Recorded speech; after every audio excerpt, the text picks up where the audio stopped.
Yes. The lead Spring Army sends its regards.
Hello, everyone. I'm the Enforcer, and I'm accompanied by Enforcer Matt. And good evening, folks. It's Enforcer Matt, and welcome back to day 1215 of the War News stream. And we have massive news on this stream right now. We've heard U.S. bases are bracing for Iranian retaliation to a missile attack. Also, we're hearing of explosions being heard in major Iranian cities. And also, Iran's moving even closer to closing the Strait of Hormuz as we speak. And it's good to see you all once again.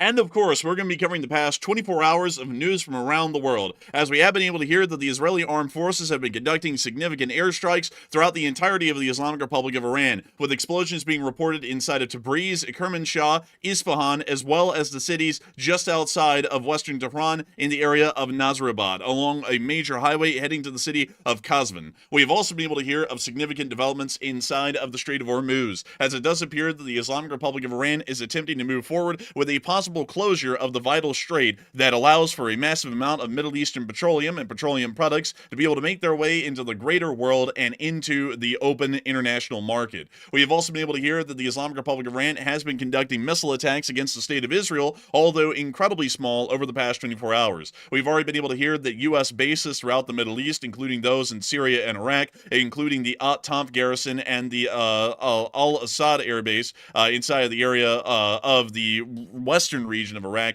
are already preparing for attacks by the Al-Najaba militia and other proxy forces supported by the Islamic Republic of Iran. Outside of that, we have also been able to hear that the United States of America is continuing forward with its objectives and precautions, as we've been able to hear that a worldwide caution alert has been transmitted by the Department of State, and we've also been able to hear that the President of the United States is now alluding to a possible regime change inside of the Islamic Republic of Iran following after the attacks that we saw yesterday. Those attacks have actually had a significant amount of picture and video evidence coming out in the past 24 hours, and we have been able to see significant damage at the Natanz nuclear facility, the Isfahan nuclear research campus, as well as the Fordow uranium enrichment plant, which was inside of a mountain about 15 miles to the northeast of the city of Qom. We have also been able to hear an additional amount of detail and information as well that the Russian Federation has condemned the United States of America for the attacks on the Islamic Republic of Iran, claiming they used missiles against a sovereign country in an unprovoked attack, violating the national integrity and sovereignty of the Islamic Republic, while at the same time continuing on their war in Ukraine, which is doing the very same things.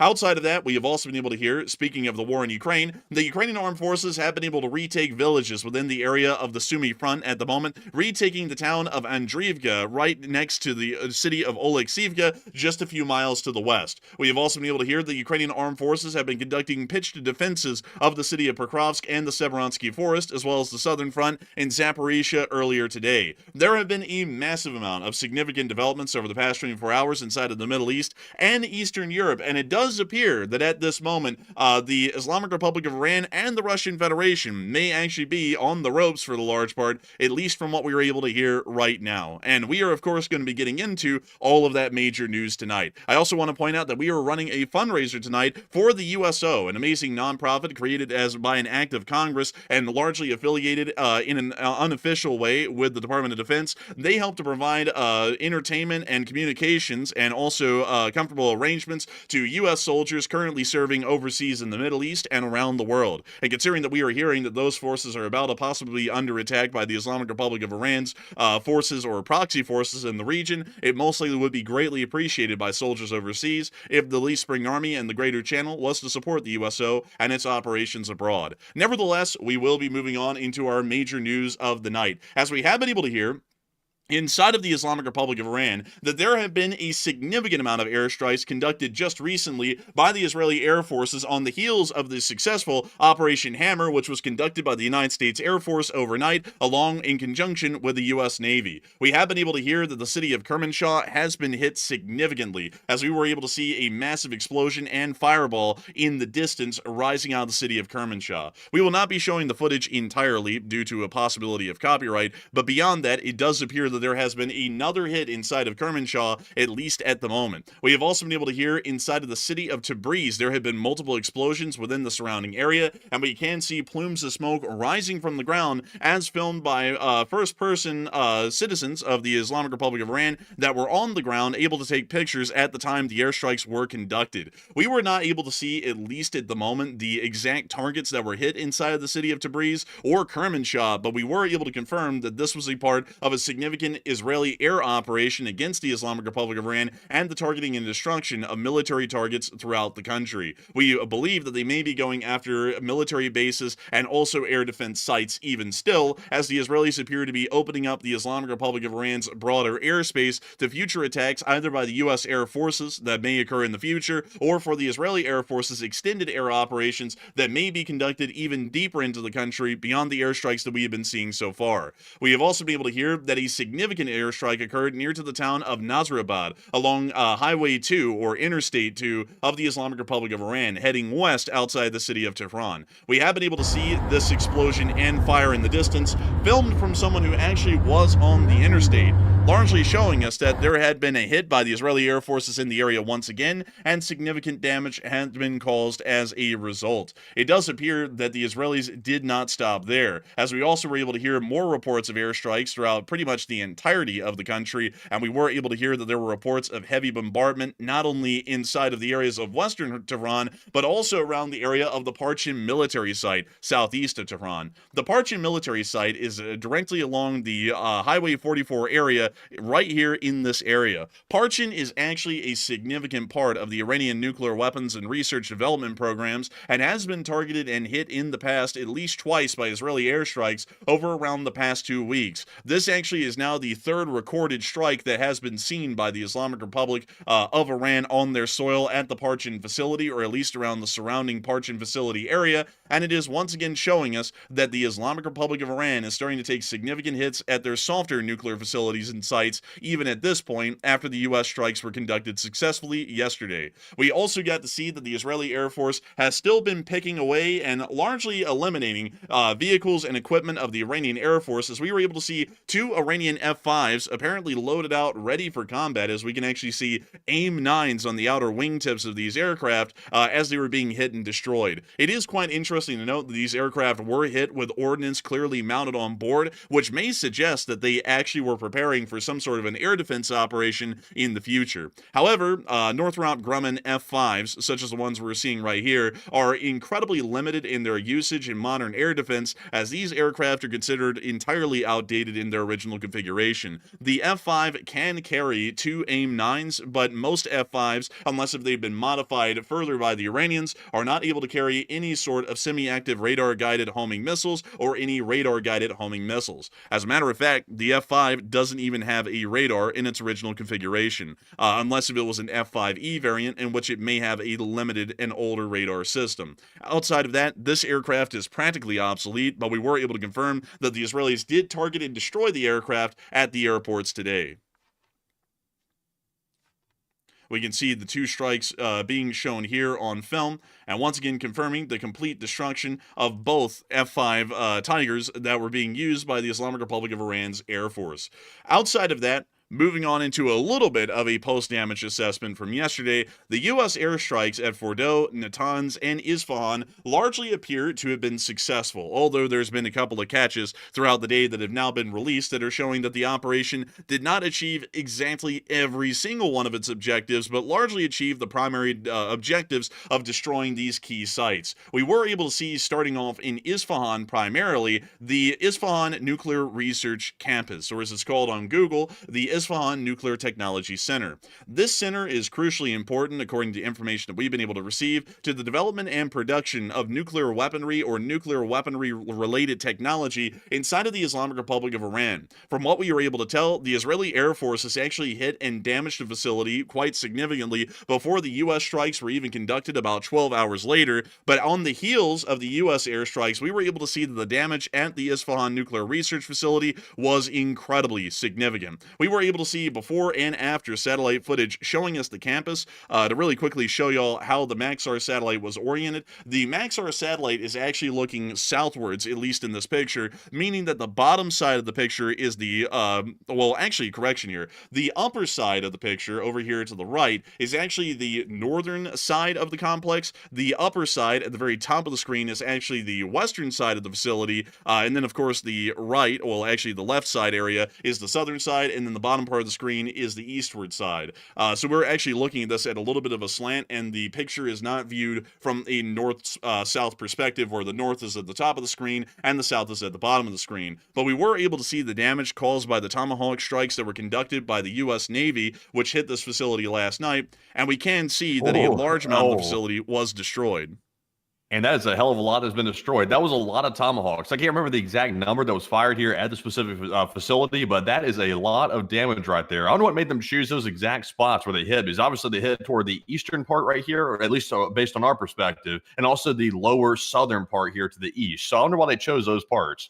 I wonder why. It may be that these were actually more important, at least for the research and development of the nuclear weaponry, because it appears that while we were able to confirm that some of these buildings, including this one here at the very top of the screen, were actually destroyed by Israeli airstrikes earlier in the day, it appears that the U.S. Navy went through and knocked out about a good half of the remaining facility that had not been touched or hit by Israeli airstrikes in the prior hours leading up to this. This is once again showing us that, at least according to the U.S. Navy strikes, they were attempting to target and destroy the critical functioning areas of this facility, and it does appear that all of the buildings that may have been critical to the nuclear research and development inside of Iran have been knocked out entirely, and most likely for good. Some of the buildings, at least here within the northeastern area of the facility, which would be in the bottom part of the screen, at the bottom right, appear to have all been completely destroyed, suggesting that the U.S. Department of Defense, either provided by Israeli intelligence or U.S. intelligence, was able to get credible information that this area of the facility in particular was vital to be marked for destruction, and it does appear that U.S. airstrikes were successful in destroying significant parts of the facility.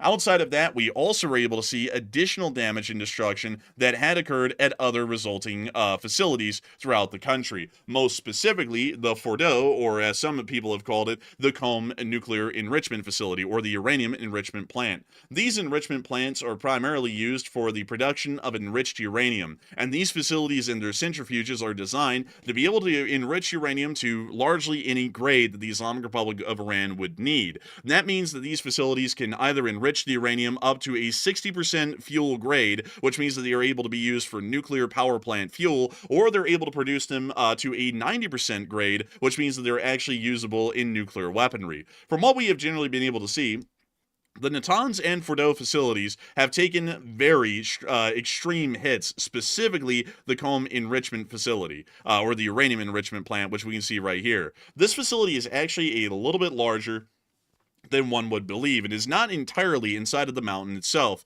There's actually a smaller facility up here, the support facility, that is actually built above ground due to budgeting reasons, at least from what we understand, and it does appear that this facility was also targeted and destroyed in the course of the attacks that had been conducted by the U.S. Air Force overnight, with the B-2 Spirits dropping GBU-57 MOPS on the entirety of the underground facility, and it also appears that an additional 7th B-2 bomber may have dropped some other form of laser-guided bombs or munitions on the above-ground facility several miles to the northwest of the actual subterranean complex, which was responsible for the enrichment of the uranium. Moving on down into this area, we actually could see the damage that was caused, and it was a severe amount of damage. Here, at least, is one of the support facilities near to the area of Qom, and we can see right there that it does appear that most of the facility, once again, was completely destroyed. We also were able to see in some pictures here the remnants of the explosions from the GBU-57 MOPS. These things actually did burrow quite deep before they exploded. From what we generally understand, at least according to publicly provided information by the U.S. Department of Defense, it appears that most GBU-57 MOPS are able to penetrate around 200 feet of ground layer, which means the surface of the planet, until they explode. GBU-57s are largely made of a steel penetrator with about 6,000 pounds of explosives inside of them. The actual inertia mass, however, on impact is around 30,000 pounds of raw ordnance, but the actual explosion is only around a 7,000 pound explosive. That is still quite significant according to conventional figures, considering that most large munitions used by the Israelis or the United States usually are in the 2,000 pound range. However, we can see that the bombs did burrow into the mountains and did explode onto the facility itself. We have been able to hear that the facility has taken critical damage underground and has largely been knocked out, but it does not appear that the facility was entirely destroyed. There's been some back and forth about this, and we've been trying to figure out the actual story throughout the course of the day, and it appears that generally the story is that while these bombs were able to actually penetrate the facility and explode within, it appears that there are some specific rooms, corridors, or at least small quarters of the facility or sections of the facility that may have been able to survive somewhat intact after these explosions occurred. This means that in theory, the Iranians could try and find a way to get into the facility, recover any of the remaining components that may have survived the initial attacks, and be able to get them out and back into service in another uranium enrichment facility that they may be able to create here in the future. But we actually have breaking news coming out at this moment. And so, Matthew, what do we got? Okay, so we're getting some very interesting news that's happening right this second. We're hearing that Prince Reza Pahlavi, who's the son of the former Shah of Persia, has announced that he'll host a press conference on Monday, that's tomorrow, June 23rd, at 7 a.m. Eastern Daylight Time. So that is a very big announcement right there. Now, of course, we've heard speculation that maybe the former Shah or maybe his family members might try to rise up and lead a rebellion against the Ayatollah inside of Iran. And right now, we're really not sure what the topic of this press conference is going to be. But it seems like the son, Reza Pahlavi, if I'm pronouncing his name properly, is going to be holding a press conference tomorrow to discuss something and also announce something to the Iranian people. So that could be a pretty big event right there that we're seeing tomorrow. So I'll be definitely watching out for that. But wanted to announce that since it was just, of course, announced on Twitter. And also, it appears that we have another statement from the President of the United States just made recently about the damage specifically to the Fordow facility or other nuclear facilities throughout Iran, including the Natanz uranium enrichment plant, as well as the Isfahan nuclear research campus. At least according to the President's statement, monumental damage was done to all nuclear sites in Iran, as shown by satellite images. Obliteration is an accurate term. The white structure shown is deeply embedded into the rock, with even its roof well below ground level and completely shielded from flame. The biggest damage took place far below ground level, bullseye, according to the President of the United States. And it is once again largely showing us at the moment that the President of the United States is continuing to push forward the claim, and it appears that we are also able to corroborate that claim, that a massive amount of damage was caused to the Fordow facility, which we are also able to see in this satellite footage right here. Once again, we do believe that this was taken by the Maxar satellite, but the picture that you're looking at here is actually a picture of the facility before the blasts. This is the satellite picture after the blasts. And we can see that there was, once again, a significant amount of damage and also smoke that is actually pouring out through the open craters that were caused by the MOPS as they burrowed into the ground and then exploded in the facility that is underground. You can actually still see that smoke rising and dissipating into the air, but most of the damage, as the President is claiming, which is true, did occur underground and is not clearly seen from any kind of satellite footage or any sort of picture or video evidence that we've been able to get so far. We do have to remember that this facility was at least several hundred feet underground, meaning that what we're looking at right here is quite literally the tip of the iceberg as far as the damage is concerned. The real damage has occurred somewhere below 200 feet underground. And while we have been able to hear that this facility has largely been destroyed, and we can confirm that at least 6 GBU-57s were dropped directly onto the facility inside of the mountain, we also are able to confirm that there is still at least some small parts of the facility that may have been left slightly intact after the resulting explosions several hundred feet underground. Once again, this has been a little bit of a point of concern to many today, but I want to make it clear that it's not one way or the other that the facility has been either entirely destroyed or that the facility is largely intact and perfectly fine, as we've been hearing both sides trying to say today. It is actually a little bit of a blend of the two. The facility has largely been destroyed and has been rendered inoperable in its current configuration. But there is the chance or likelihood that the Iranians may be able to recover or salvage some of the small remaining parts and centrifuges of the facility that may have been able to survive intact and attempt to use those in the future to restart their nuclear enrichment programs and to continue to work on their nuclear weaponizing programs or nuclear proliferation programs is the best way to put it. And so it does appear that we are hearing about that at the moment, and it also appears that there's been a little bit of a mystery as to what was happening before then, earlier in the day, as we were able to get uncorroborated reports yesterday that we were not able to get video or picture evidence on, that apparently Israeli special forces or Israeli commandos had actually been dropped into the facility or near the facility somehow, and were actually conducting a raid onto the facility itself. We were never able to confirm that with any video or picture evidence yesterday, but we were able to confirm that today, as we were able to see videos possibly showing Israeli commandos moving around the facility hours before the strike. Really quickly, I'll show y'all this footage, and I'll let y'all make what y'all want to make out of it. I once again gotta say that we can't really confirm exactly, at least by geolocation, that this happened at Fordow, but many people have actually been saying that this was showing Israeli commando operations around the area of Fordow. So I'll let y'all be the judge of the footage that we're going to be seeing right here.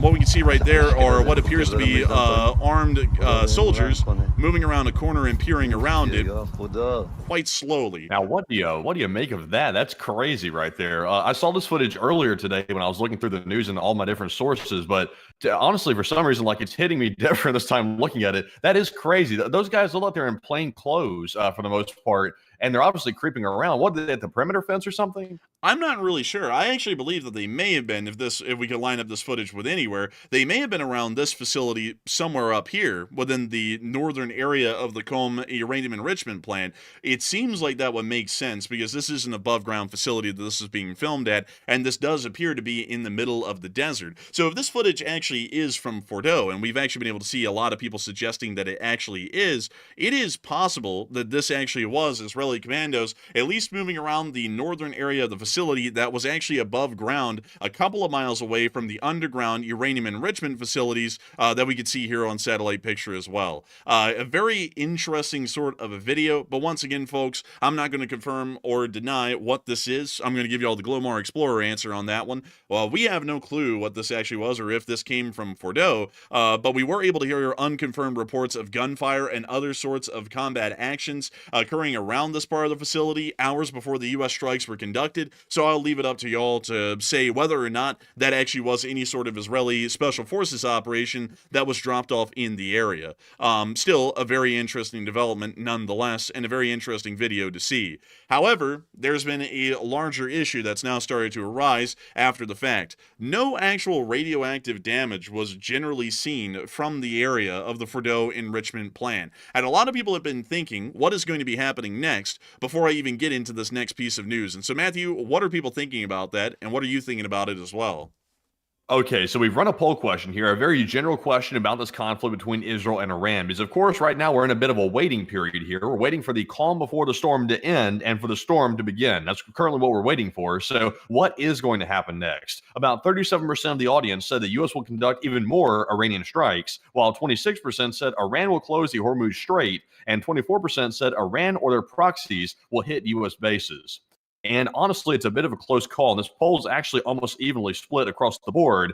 And I would say the next step probably is the proxy forces will hit U.S. bases. That'll probably be the next immediate thing to happen in the course of events throughout this conflict. And then after that, we'll probably see the Hormuz Strait get closed as well. I have a feeling that's going to be closed at some point here in the near future because already the Iranian parliament has approved the closure of the Hormuz Strait. So I think it's pretty much inevitable at this point that the Iranians are going to probably give the final go-ahead for that, but it's not certain just yet. But I have a hunch that they probably will go through with that. But I think the proxies will be the first ones to hit the bases, and then Iran's probably going to follow up with their own attacks on some U.S. bases. But Enforcer, what say you? I would generally have to say I believe that the United States is going to be conducting more strikes inside the Islamic Republic of Iran. I believe that might be highly likely at this point because we are looking at a situation where a lot of loose ends have been closed. Largely, the nuclear program in Iran has been halted, at least for a continual period of time, due to the destruction of the key bases at Fordow, Natanz, and Isfahan.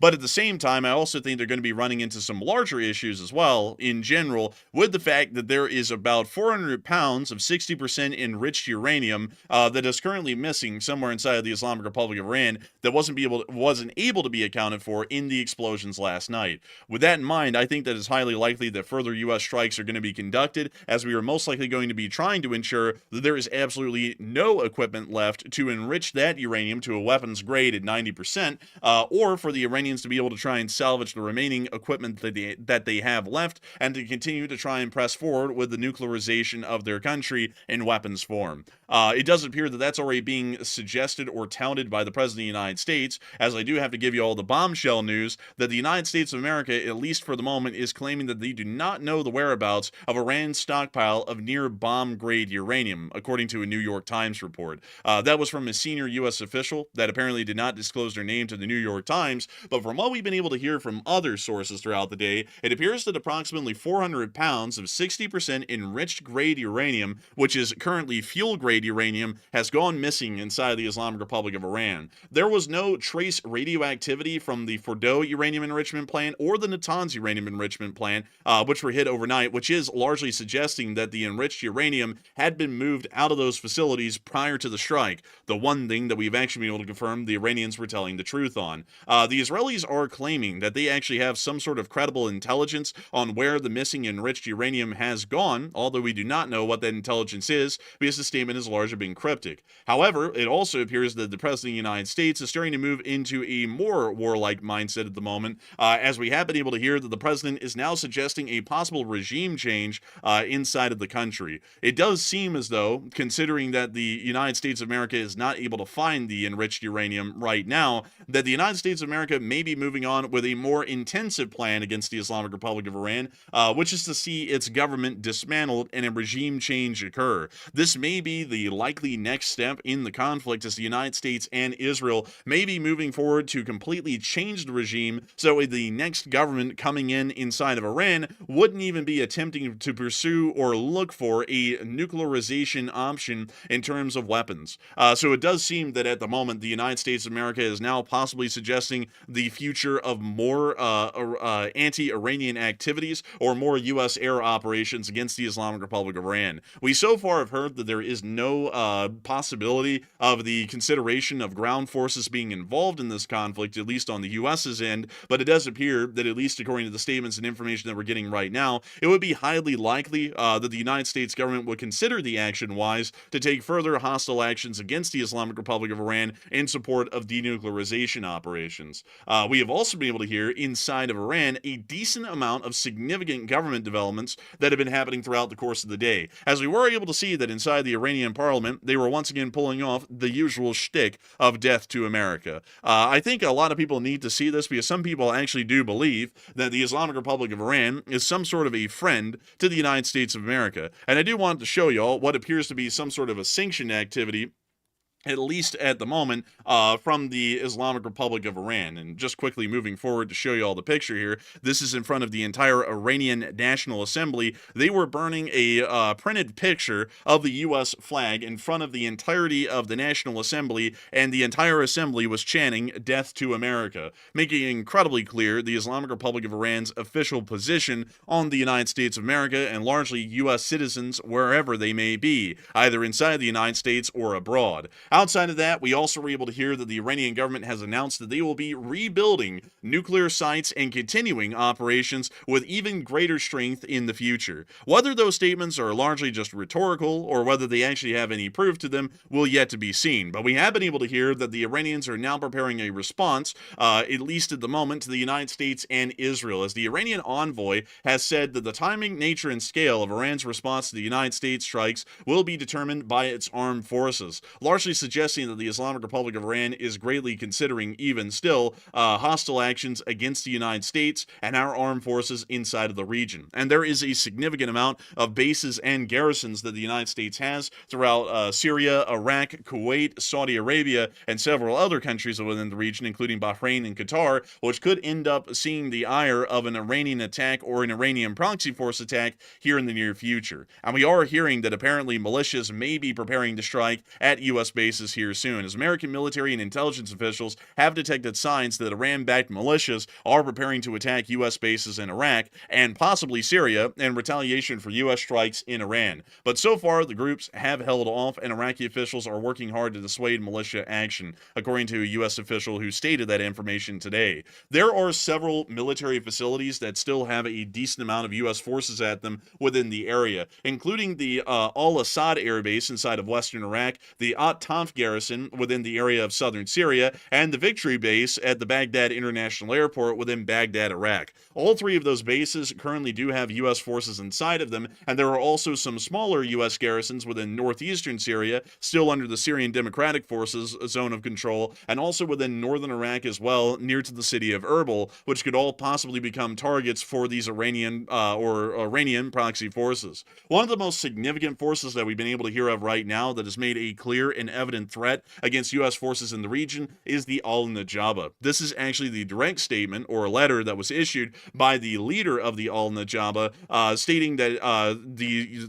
lives or well-being of U.S. citizens, soldiers, and diplomats, along with any U.S. interests in the region, would be targeted and hit just by the Al-Najaba if there was harm done to the Iranian Supreme Leader or to the Islamic Republic of Iran in general, making it incredibly clear that, at least if we were to go off of that prior statement, a militia action of an Iranian proxy force against U.S. forces and bases within the area is actually highly likely, at least at the moment. We also understand that the Islamic Republic of Iran is attempting to actually create a force escalation ladder at the moment, attempting to use proxy forces as their first escalation against the United States, leading up or preparing for an actual official Iranian strike against the United States of America and its forces within the area. A lot of people are actually talking, in the meantime, however, about where the enriched uranium that has now gone missing, about 400 pounds of 60% grade enriched uranium, has gone. And Matthew, what are people thinking about that, and what are you thinking about that as well?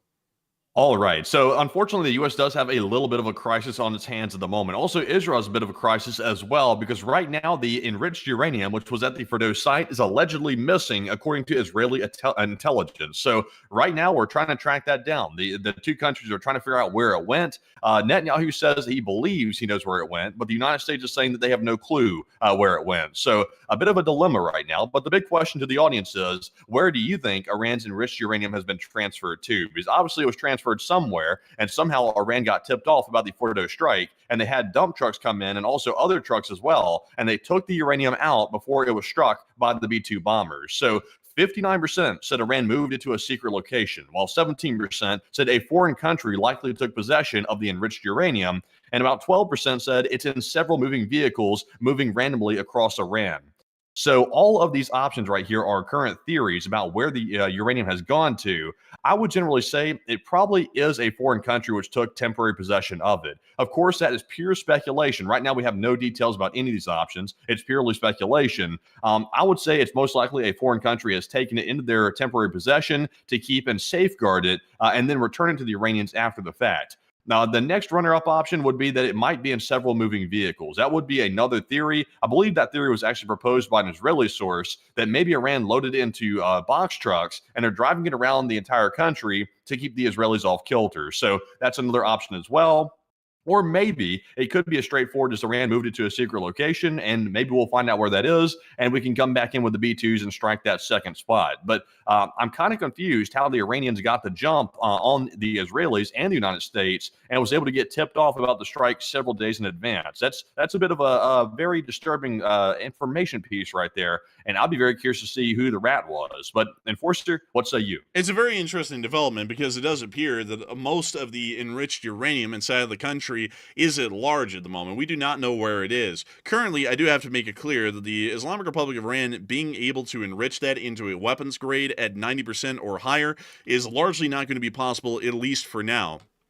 The uranium has been enriched to a 60% grade, which is exactly on line with being able to produce uranium fuel rods for a nuclear reactor. So at the moment, it is not a weapons-grade uranium source that could be used for the production of a nuclear weapon, at least according to what the IAEA chief Grossi said earlier today, at least about the details of the amount and also the percentage grade that it had been refined to. So at the moment, the threat of a nuclear bomb being developed and then used is still unlikely for now. However, there is still the risk that this enriched uranium could end up somewhere to be produced into a dirty bomb, and that is largely where the larger or greater concern is at the moment. The fact that the Iranians were tipped off, a lot like Matthew was saying, to the fact that there was about to be a strike, or at least they were expecting a strike, was either a stroke of rare genius inside of the Iranian government to believe that a strike was going to be coming to those facilities and attempting to knock it out, or either they were tipped off by someone inside of the Israeli or U.S. government, which means that there is a mole currently inside of the U.S. government or the Israeli government, although we don't have any proof to show that at this point.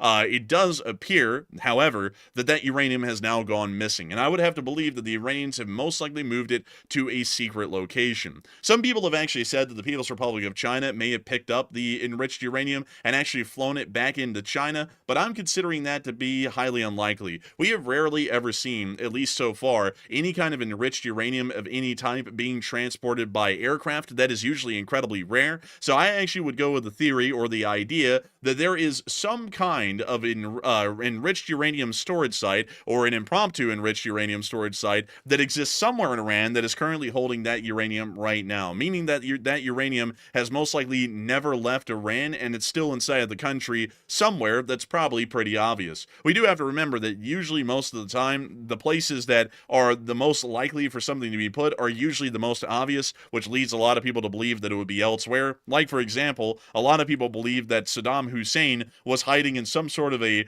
crazy location out in the desert in Iraq. The reality was that he was hiding in the town of Tikrit along the Euphrates or the Tigris River the entire time the U.S. forces were looking for him. So I would have to say that, in my opinion, it would have to be fairly likely that the uranium is somewhere inside of Iran. Yeah, I would agree with that as well. Generally speaking, I would, but also there is the strong possibility that maybe a country did temporarily take possession of it. That's also a real possibility as well. Right now, I want to reiterate this: it's all speculation. We do not know, and if the U.S. intelligence agencies don't know, then we definitely don't know either. So that's the big mystery right now at the moment. But one thing I do want to say is I do see some people saying, "Well, how do we know that the intelligence agencies are telling the truth? Like, is the U.S. telling the truth? Is Israel telling the truth? We need to know." Here's what tells me they're telling the truth. We were expecting to see some localized radioactive contamination in the city of Qom, which is right next to the Fordow facility. You might recall last night that we've said there was no noted radioactive contamination in that city whatsoever, and they confirmed that today. The IAEA confirmed it, and also the Iranian Atomic Energy Agency confirmed it as well, which that tells us apparently the uranium was taken out because there's been no contamination on the city of Qom. So that does back it up, actually, that apparently it was evacuated beforehand. And once again, the big question is, who's the rat? Because somebody told and tipped off the Iranians that we were coming for a fact, and they were so confident in that they actually took all the uranium, they took it to a secret location, or they sent it off to a foreign country, and now it's protected somewhere. But even the bigger question than that, here's the real big question: are these strikes even successful at this point? Because we've destroyed the nuclear facilities, or at least damaged them severely, but we didn't take out the enriched uranium. So are these strikes even considered a success, or is it a failure at this point? That's my question. I would have to say that generally I would still consider them to be a success. We do have to remember that the original intent behind the airstrikes was not to destroy the enriched uranium. It was actually to destroy Iran's ability to further enrich uranium to a higher grade, or to enrich further amounts of uranium resources at all. And at least at this point, that has been completely stopped. The only two facilities in the country that could enrich uranium, at Natanz and Fordow, have been completely destroyed at the moment. So at least in its initial objectives, it was entirely successful. However, in any secondary objective that was had, which was the destruction of the enriched uranium that was supposed to be housed inside of these sites, it appears that that was not able to be achieved. I would still generally consider this to be a success, however, because we do have to remind ourselves here that while the Iranians do have 400 kilograms, correction there, it's actually not 400 pounds, it's 400 kilograms, while they have 400 kilograms of 60% enriched uranium somewhere floating around the country, they don't have an ability to enrich any of that to a further grade to actually use in nuclear weaponry, at least for now, and most likely will not have that ability for years at the moment. Another thing that's also important to remember is that the Islamic Republic of Iran cannot also even attempt to enrich any further uranium than about the 400 kilograms that are somewhere inside of Iran right now. So in general, we are seeing that the entire Iranian nuclear program has stopped dead in its tracks at the moment, and whatever they had, at least in terms of raw uranium, is all that they have left for right now. And there's no way to get any more of it, and there's no way to enrich any of the current uranium that they have into 90% grade, weapons grade uranium. So that is generally a good thing, in my opinion, from the strikes. I'd still consider this to be a significant success, but there are still loose ends to be tied from this point, highly suggesting there will be further U.S. action against the Iranians here in the near future, whether the Iranians directly attack the United States forces in the Middle East or not, because we will still have to find and try and destroy the enriched uranium wherever it may be, or try and take possession of it somehow, some way. So we will most likely have to see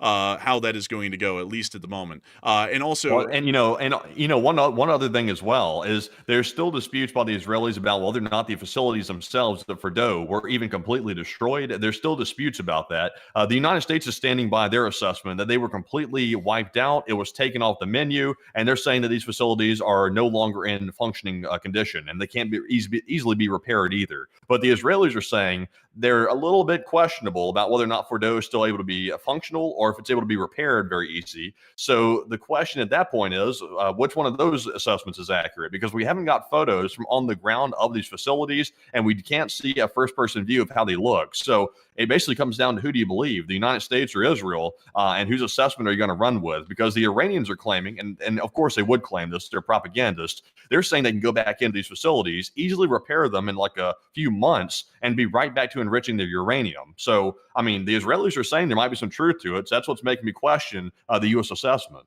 I would generally have to say that I would largely believe the U.S. assessment over the Israeli assessment, largely due to the fact that I would believe that U.S. intelligence services largely do know what they're talking about. Just to say this really quickly, the Mossad says a lot about what they do. The CIA largely does not. And the CIA is generally a larger and more effective intelligence agency than the Mossad is, at least in my opinion. And so if the intelligence is being gathered either by the U.S. Department of Defense or by the CIA that facility has been completely destroyed, and that's what the U.S. government statements are, I would generally go with the facility has been pretty much entirely destroyed.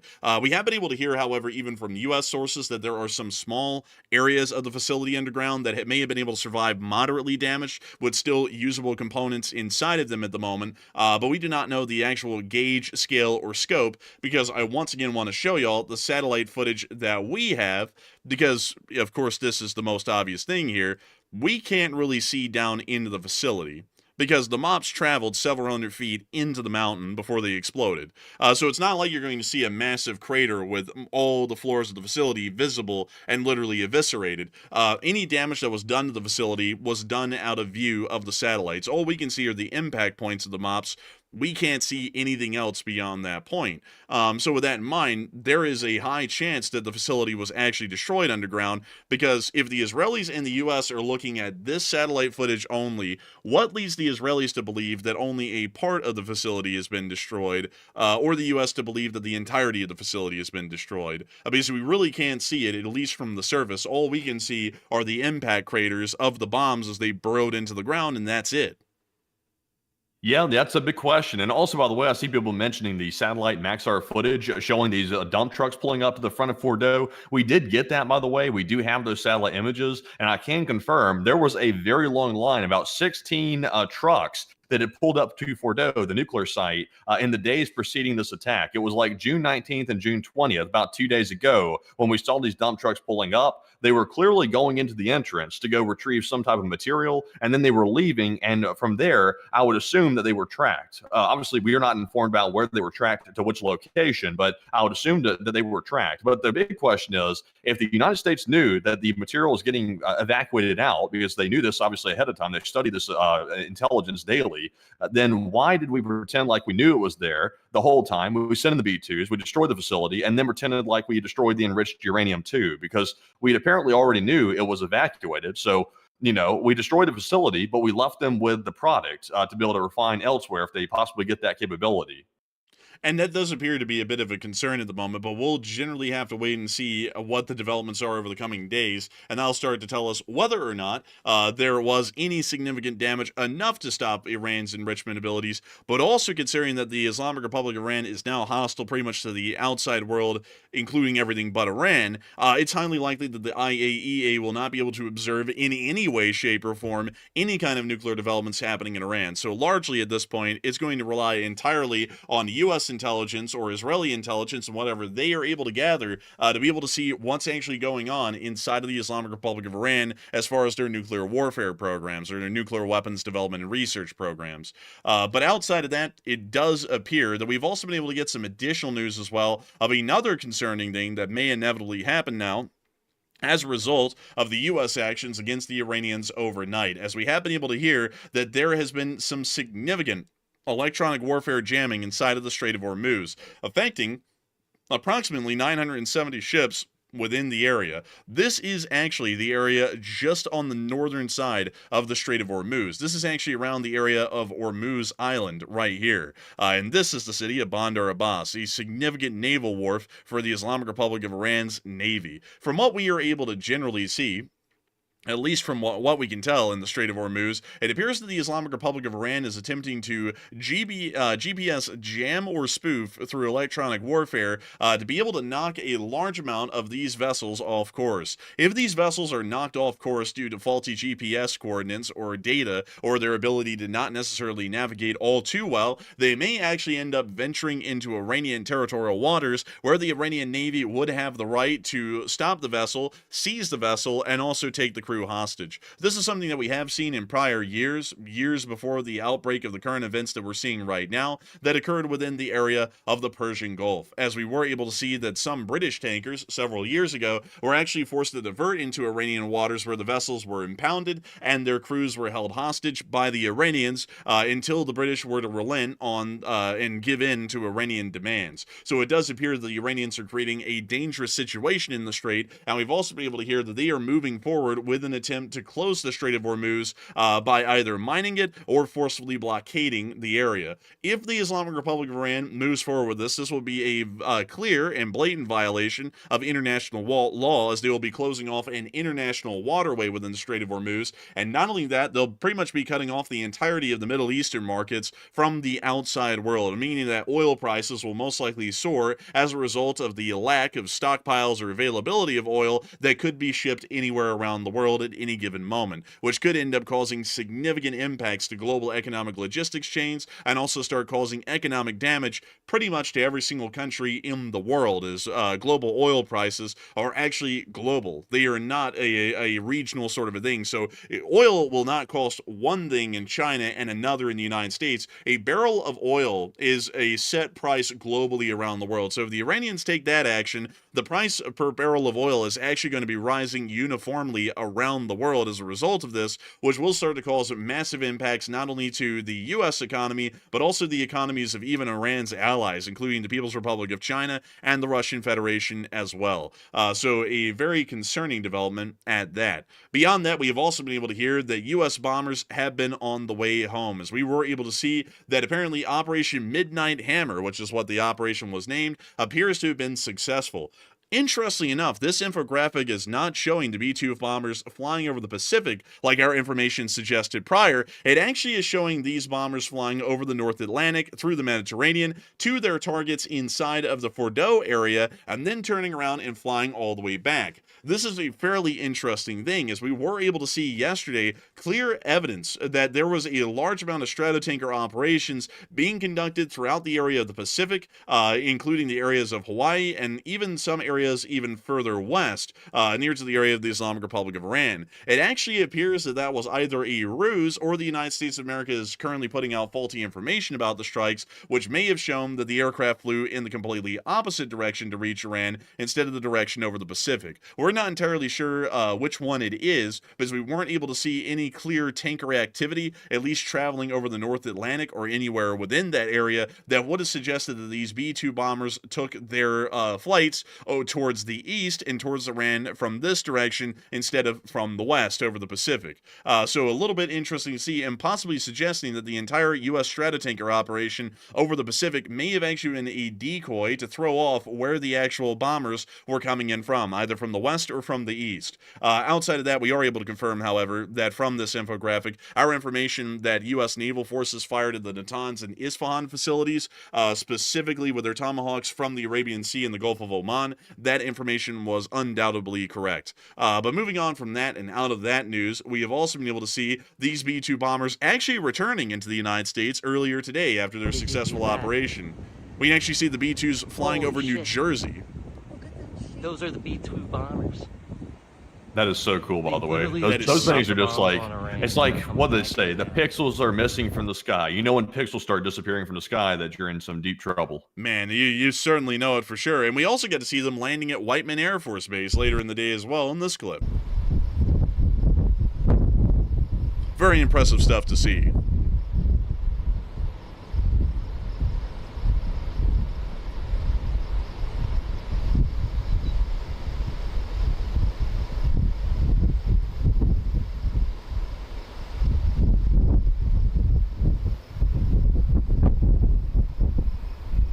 We see the B-2 coming in on its final approach to the runway.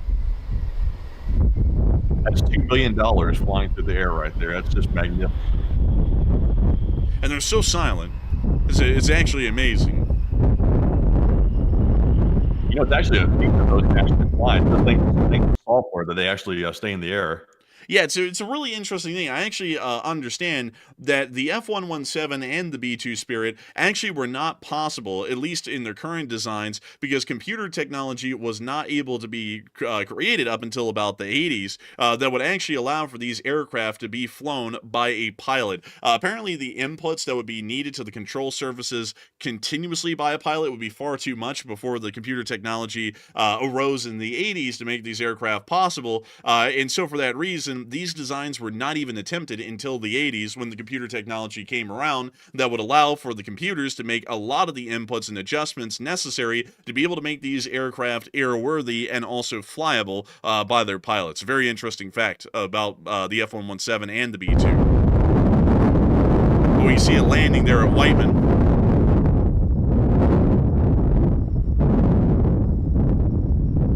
Also, by the way, I see some people saying, well, they flew for a continuous like 36 hours or something like that. It was a super long flight that they took, literally there and straight back. The B-2 is actually equipped with a full bathroom, not a full bathroom. It's like I think it's like a chemical toilet and some space for one pilot to rest while the other one operates the aircraft. So it's not super spacious, but there is room inside the cockpit for one pilot to be taking it easy while the other one flies. So it's not luxurious, obviously, because it's a military aircraft, but it is comfortable enough so that way both pilots aren't, sitting in the cockpit chairs the entire time with their legs going numb the entire flight. So quite interesting. But it is rather Spartan, that we Oh, can yeah, say. yeah. But outside of that, we have also been able to hear inside the United States that a worldwide caution has been transmitted by the State Department or the U.S. Department of State, as we have been able to hear this statement from the U.S. Department of State about the security alert for worldwide caution event. The conflict between Israel and Iran has resulted in disruptions to travel and periodic closure of airspace across the Middle East.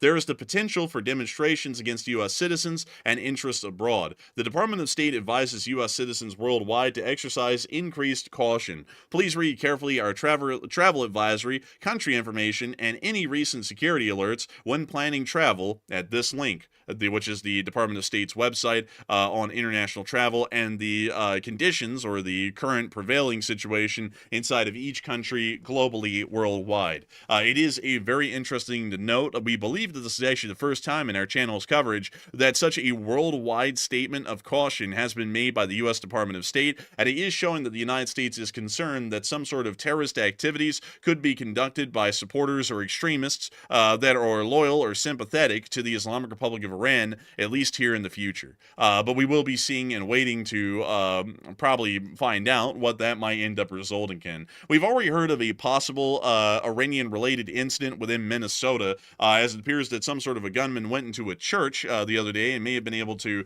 I believe, kill one person inside of the church, which was a very unfortunate event. See what? Actually, the gunman was actually shot dead by the church security guard, based on the information I got. So the church security was so on point that the gunman never had a chance to get into the church and actually go get anybody because the security was literally waiting for him. The guy rolled up in his truck or car or something. The security just unloaded on him. Apparently, that's the rough version of the story that I've heard so far.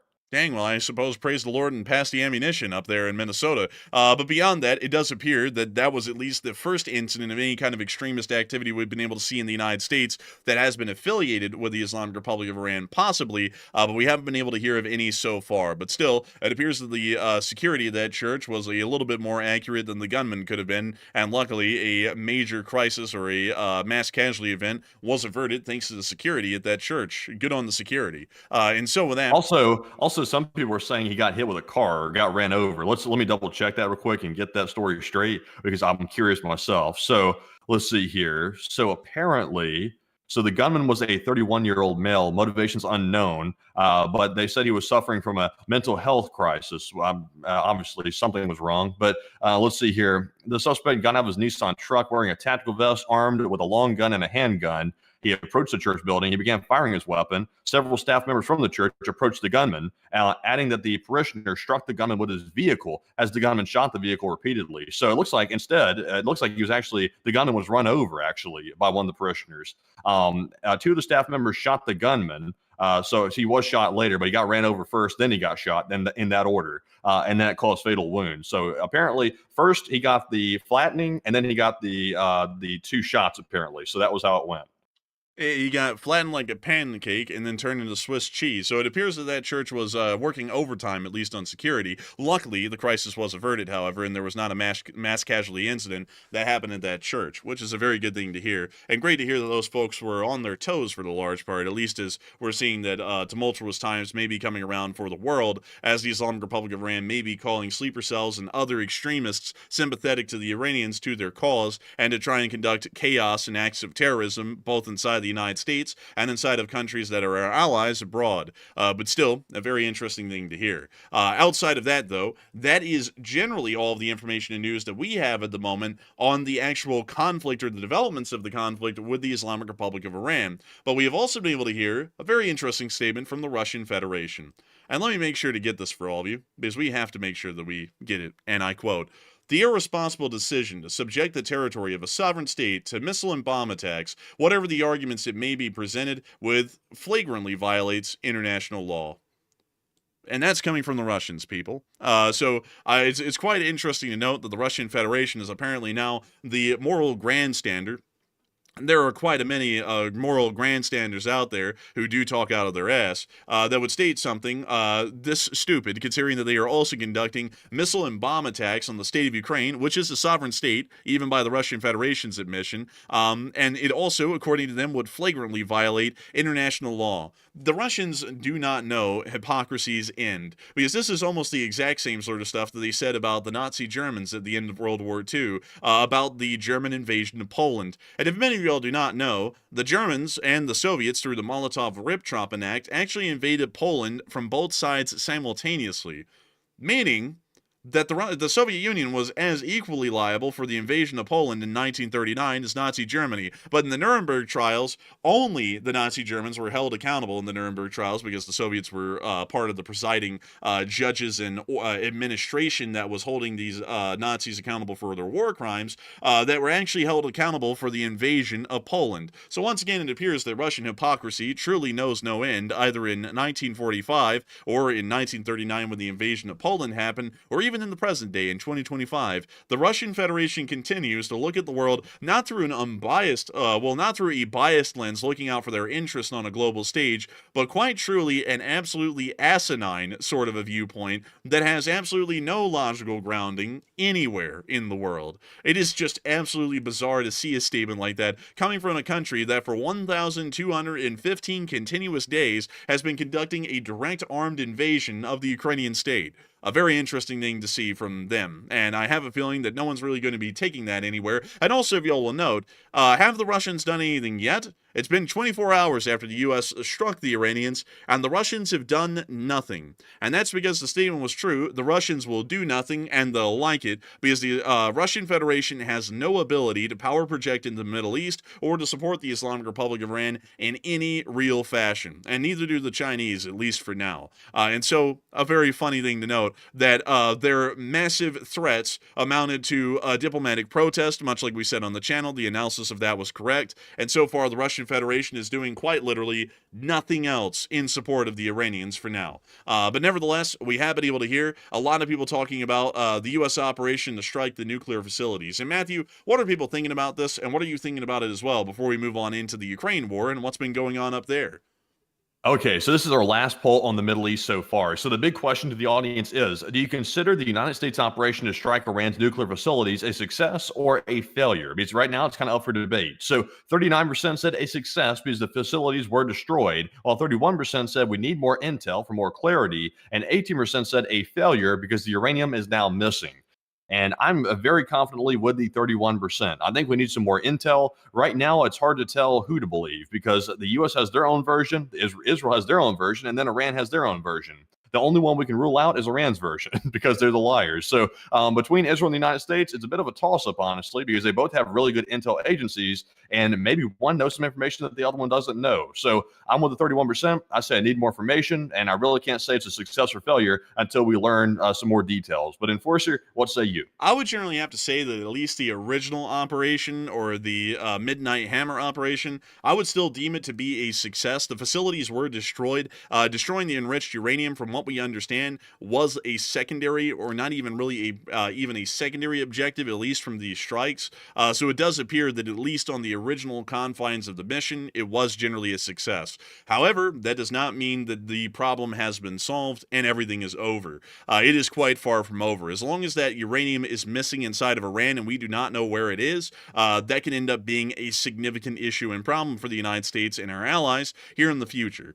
So that means the United States has to remain vigilant and has to continue operations, most likely, against the Iranians to eventually find and destroy those specific uranium storage sites or enriched uranium wherever it may be inside of the country. I'd still generally consider it a success, however, in my opinion, because it does appear that the facilities themselves were rendered unusable due to the severe and crippling damage that they suffered as a result of the strikes. But that would just be my opinion, and of course that's largely subject to interpretation, whether you consider it to be a success, a failure, or somewhere in between, or whether you'd want more information. But with that, I hope we were able to address that well, at least on our end, and we are going to be moving on into some of the significant developments that we've been able to see in the Ukraine war. But before we get on into that, I do have to point out that we are only $300 away from the fundraiser goal to help the USO, or the United Service Organization, to support American troops overseas. The USO does amazing work for the U.S. Armed Forces, wherever they may be, whether they're in the Middle East or around the world, supporting these soldiers when they're wounded,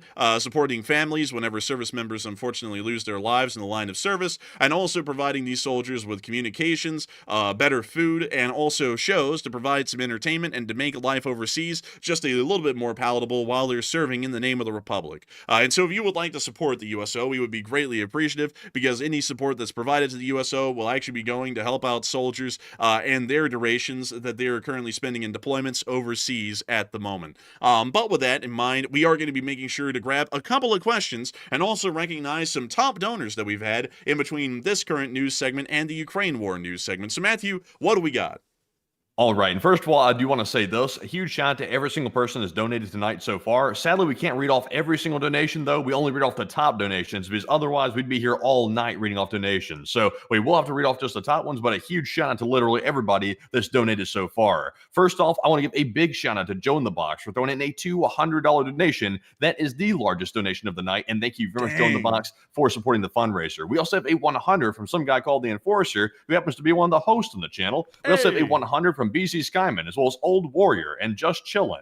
We also have a 50 from Samuel Sizemonsky, as well as a 50 from John Rempel, John King, Heather Fitzgibbon, as well as VLK OLAAK, as well as Rad Doctor and Mitharandu, and Sam1234 threw in a 50 as well. And a huge shout out to all of our top donors as well, and everybody else for donating and helping to help us reach the goal. And Enforcer, what say you? I got to give a massive shout out and appreciation to all the folks who have been supporting the fundraiser tonight and helping it to keep on running. Whether your donations are big or small, they are making a difference and are continuing to support American and Western interests around the world in some way, shape, or form. And to that, we are massively appreciative of y'all, because our channel always runs Sunday night fundraisers whenever we can, however we can, to be able to support some sort of interest overseas. This channel has actually been able to raise, over the course of its lifetime, around $1.5 to $1.6 million in support of nonprofits operating in Ukraine, in Israel, and we've also been able to help out fundraisers, including those helping out the firefighters of Los Angeles who were fighting the wildfire some time ago,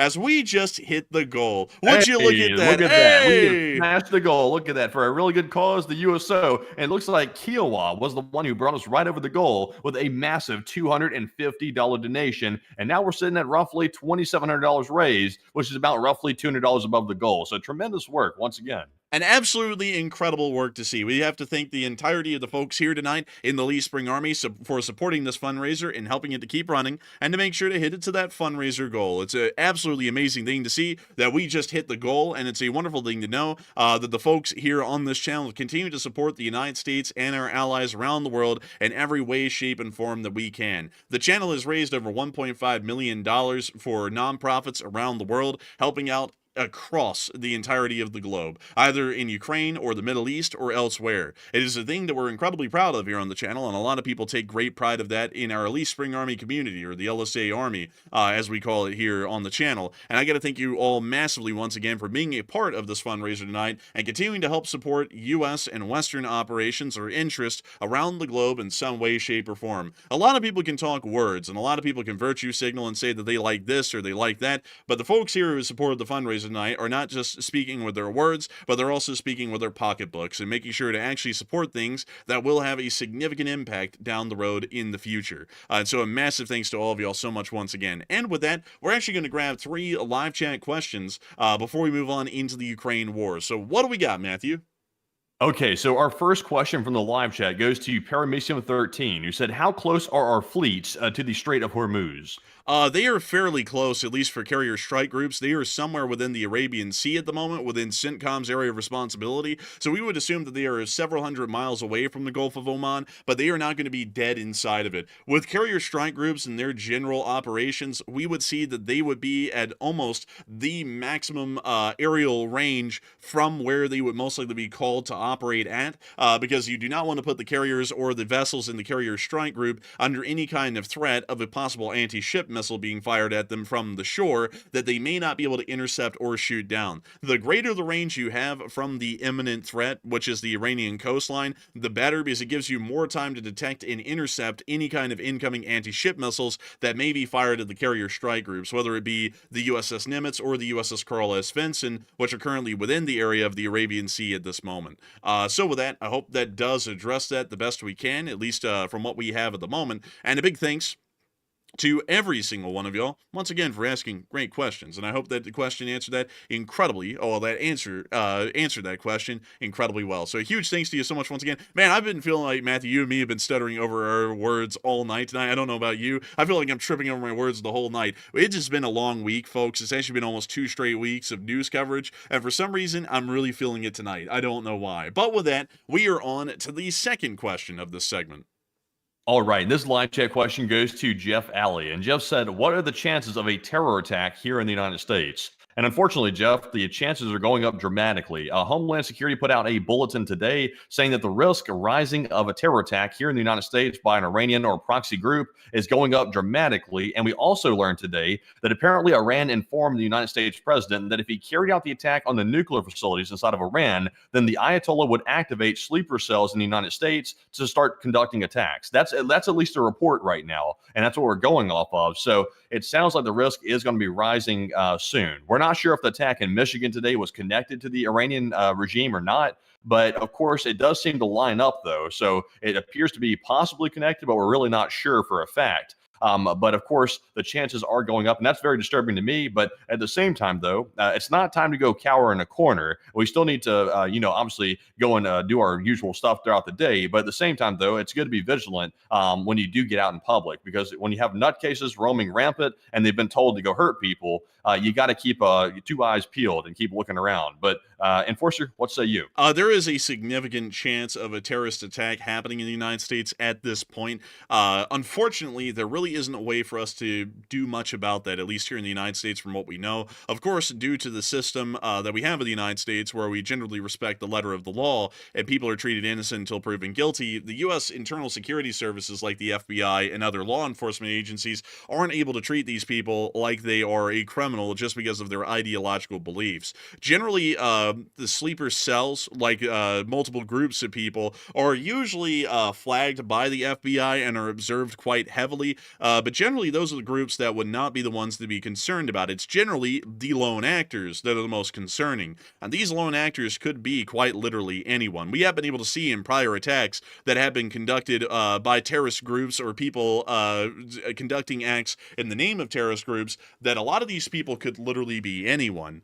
There isn't any sort of a specific, just to put this out there, ethnic background of any terrorist. It could literally be anyone. It could just be anyone who ends up aligning themselves for some deluded reason with the Islamic Republic of Iran who could end up conducting these attacks. So there isn't really like a likely or key group of suspects of any type, of any kind of appearance, any kind of statements. Some people don't even make statements until they conduct the very attack, and then they usually release a manifesto or something right before they conduct the attack. So it's very hard to say who is going to conduct the attack, what they will look like, what to be on the lookout for inside the United States, because it can happen anywhere and can happen from anyone.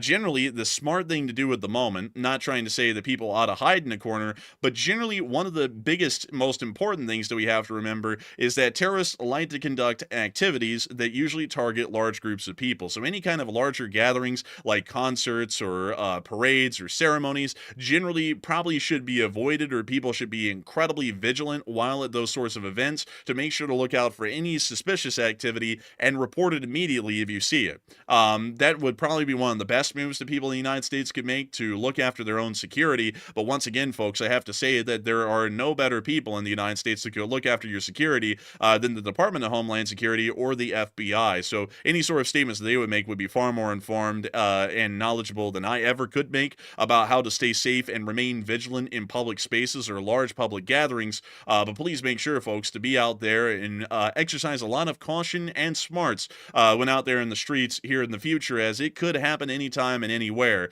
I would generally say that, in my opinion, an attack of some type is most likely going to be inevitable. We already saw that there was an attempted attack on a church yesterday, apparently in Michigan. It was not in Minnesota. It was actually in Michigan, to make a correction on that. That was thwarted. But once again, these could happen anywhere and on anyone. So make sure to be very careful, and make sure that if you see any suspicious activity, to try and report it to your local law enforcement immediately, as immediate action, proactive action, could end up saving lives of dozens or hundreds of people who may be targeted by these nefarious and sick, twisted people. So I hope that answers. And also, by the way, I see Rebecca saying this is causing me so much anxiety.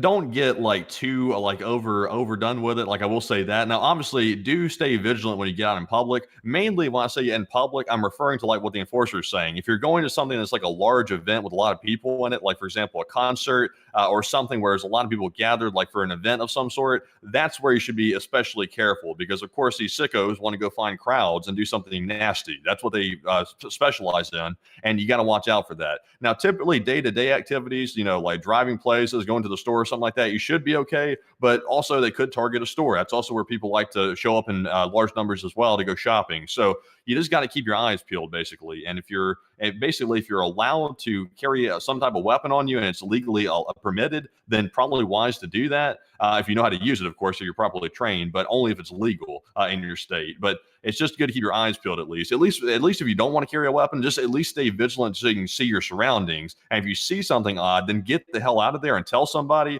and notify somebody. Don't feel like, awkward telling somebody, hey, there's some suspicious dude over here acting weird or something. It's better to be safe than sorry. If you turn out to be wrong, you just turn out to be wrong, but at least you were safe. And if you turned out to be right, you just ended up saving the lives of dozens or hundreds of people, possibly. So make sure, do not ever think, I have to compel people, especially to have a great deal of vigilance at this point, do not ever think that trying to notify law enforcement authorities about something you believe is suspicious, maybe like a odd bag sitting in the middle of a store, like a backpack that's been sitting there for as long as you've been in the store. That might be something that you might want to notify someone about, either the store managers or maybe even law enforcement. It is possible there could be something nefarious involved there. If you see someone who's wearing generally all black, that's usually a telltale sign of someone who's about to do something bad, and they look to possibly be carrying a gun under their clothes or something along those lines, you may want to notify law enforcement immediately. You just want to make sure to be as vigilant as possible. You also want to make sure to protect yourself as much as possible as well. And I also do want to point out, folks, do not try and be the vigilante or try and be the Captain America of the day. Generally, the law in the United States, even in situations of an emergency, such as a mass casualty incident, they largely do not allow for people to try and become heroes and charge into danger to go and deal with the situation. The best thing to do in a situation like that is to try and get away as quickly as possible and get anyone else that you can find on your way out to go with you and get out of the way of danger. That is probably the best move that you can make, and also notifying law enforcement as well. But beyond that, that would be my best recommendations that I could give, at least based off of statements that I've seen other law enforcement agencies make about this at the moment. But once again, folks, I've got to say, we are not the definitive knowledge of trying to protect yourself or notify anyone of any of these situations. I highly suggest that y'all refer to your local or state law enforcement agencies or any federal law enforcement agencies or internal security services for more information about how to remain vigilant and make sure to protect yourself and the greater citizenry of this great nation from any kind of sick or deranged individual individuals that would try and conduct a heinous act like this. And so make sure to be careful and aware. But with that, I hope that does address that the best we can, at least from what we would know. And once again, folks, do not be alarmed. I do have to also say this. Statistically, the chances of you being involved in any one of these instances is going to be quite low.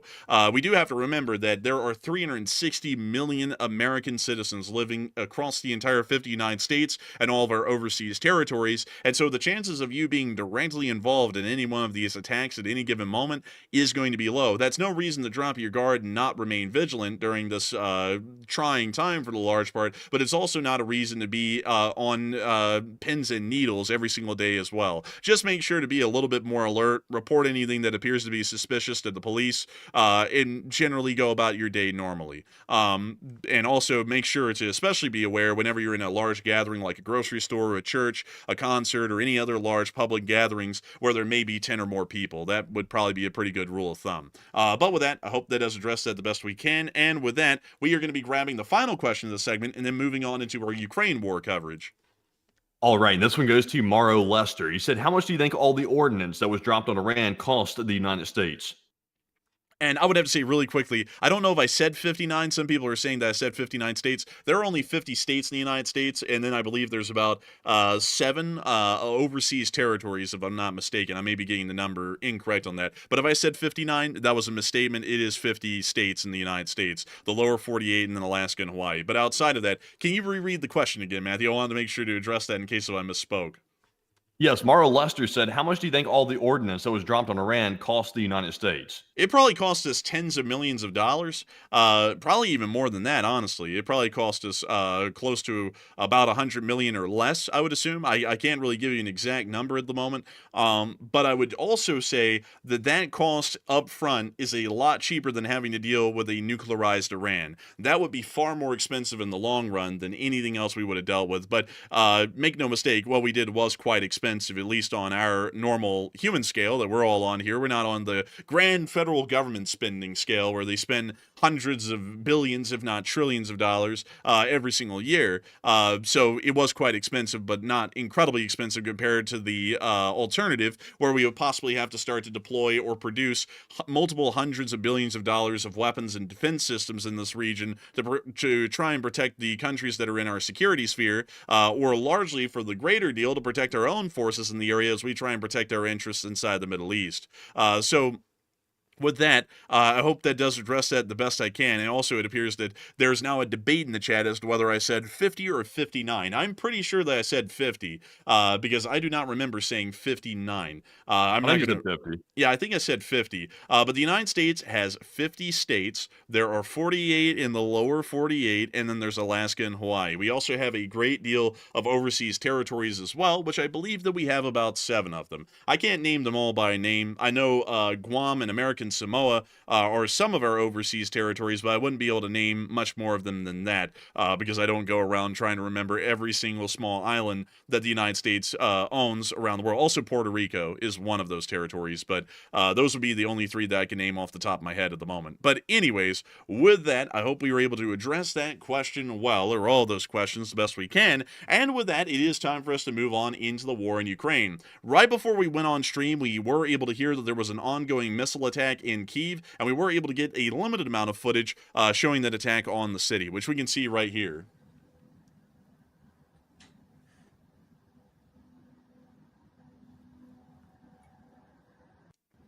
That's the end of that clip right there. But moving on out of that clip from Kyiv and on up into the area of the Sumy front, we have been able to see that the Ukrainian armed forces have continued airstrikes against Russian holdouts inside of the town of Tekhino. We've also seen that the Ukrainian air forces over the past few weeks have been largely targeting and destroying any large buildings or structures, with MiG-29s dropping GBU-39s onto the buildings, like we saw in this clip right here.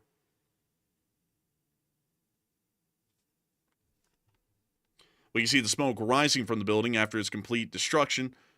And of course, it is showing that the Ukrainian armed forces, which have largely still encircled Tekhino, even up to this point, are still attempting to destroy and wipe out the holdouts of the Russian armed forces, which are inside of the town. Outside of that, at Andriivka, we've also been able to see that Ukraine was able to retake a key village today within this area of the Sumy offensive. It generally does appear that at the moment, the Ukrainian armed forces have not only been able to hold back the Russian offensive north of Sumy, but they've also been able to start to regain ground, including the town of Andriivka just earlier today. It appears the Ukrainian armed forces are able to conduct a limited counterattacks in this area, but the front line has largely stabilized near to Yunikivka and Andriivka and doesn't appear to be changing or rapidly expanding at any point at the moment. So it does generally appear that this front line has stabilized, but the Ukrainians are making small gains at the moment and are continually retaking small villages, at least for the past day. Outside of that, we've also been able to see in our location unknowns a new section of the Rodniks category, which is a fun one for sure. I don't know what this thing is. Oh my god. What is that? I actually do not know. I don't even know what the intended purpose is. The caption says that it's supposed to be some sort of a engineering or recovery vehicle. What I'm personally seeing is the hull of a T-62 that appears to have spaghetti noodles hung all over a cope cage on top of it that's covering the whole vehicle. I cannot see any way that this thing actually has a practical purpose. I don't even know what the hell it is, actually, and I don't really know what purpose it fulfills on the battlefield. Maybe it is some form of a troop carrier, but if a drone hits the roof of this troop carrier, which is the cope cage, it's going to be turning everyone below it into Swiss cheese from the shrapnel. So I don't really know what this thing is actually supposed to do, but it is an absolute disgrace. Outside of that, we also were able to see the Russian casualty report for the past 24 hours, which was also significant as well. And we were sadly not able to see any Bobcat skid steers that were destroyed. But Miss Decent, keeper of the record, stated that troop losses are steady at about 1,100 on average, and 9 main battle tanks lost today is a significant increase from the average, and it certainly is. As we were able to hear that 1,100 Russian soldiers were wounded and killed over the past 24 hours, along with 2 APCs, 117 supply trucks, 9 main battle tanks, 39 APCs, 157 supply trucks, and 7 cruise missiles. In all, it is quite interesting to see that the Russian Federation has continued to take significant losses over the Russian offensives that are currently going on at Pokrovsk and Toretsk, and it does appear that the Ukrainian armed forces have been able to hold their front lines incredibly well in the meantime. Outside of that, and in the area of Severonsky Forest, we also got to see some fighting in the woods being conducted by a part of the International Legion that has been in Ukraine for years. We believe that generally the main contingent of the International Legion currently fighting in the Severonsky Forest is that of the Brazilian volunteers, which make up a significant contingent, as a matter of fact, of the Ukrainian International Legion, and largely showing that a lot of Brazilians, while technically a part of a country that is in the BRICS alliance, actually support the state of Ukraine and Western and American interests against Russian expansion inside of Eastern Europe, which we can see in this clip right here. And we're going to be muting the copyright-free corporate music that is usually played over an office meeting. As we can see here in the trenches, the Brazilian volunteers, or the volunteers of the International Legion in general, continuing to defend their trench lines from within the forest.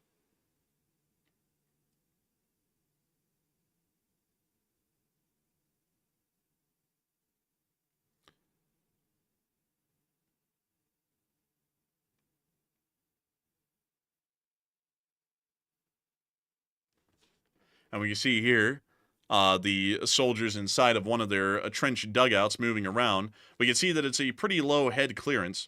We can actually see the soldier here checking something on the helmet and then moving right back outside and into the open trench, although it appears that soldier is pointing back at something. We wish that we could play the audio, but there apparently is copyrighted audio inside of the video. Also, interesting enough, this is showing us that it's Brazilian volunteers because they have the FAL, or the Fusil Automatique Léger, I believe is how it's pronounced in French. Or actually, yeah, I believe it actually is French. It is French, the FAL. But nevertheless, the FAL is actually an amazing battle rifle produced by FN Herstal, back in the 1950s, I believe, or the late 1950s, and has been used a large amount through the world and is still used to this day. It does not use the standard 5.56 by 45 cartridge that you would usually find as a NATO standard. It actually uses the old standard 7.62 by 5.1 NATO cartridge that was ubiquitous across most of the alliance until the 1960s, when the United States adopted the M16, which had the 5.56 standard cartridge. And then we saw that the rest of NATO would eventually catch up, and then after the rest of NATO eventually caught up, then the United States would announce the attempt to introduce the big spear with a brand new cartridge at 6.8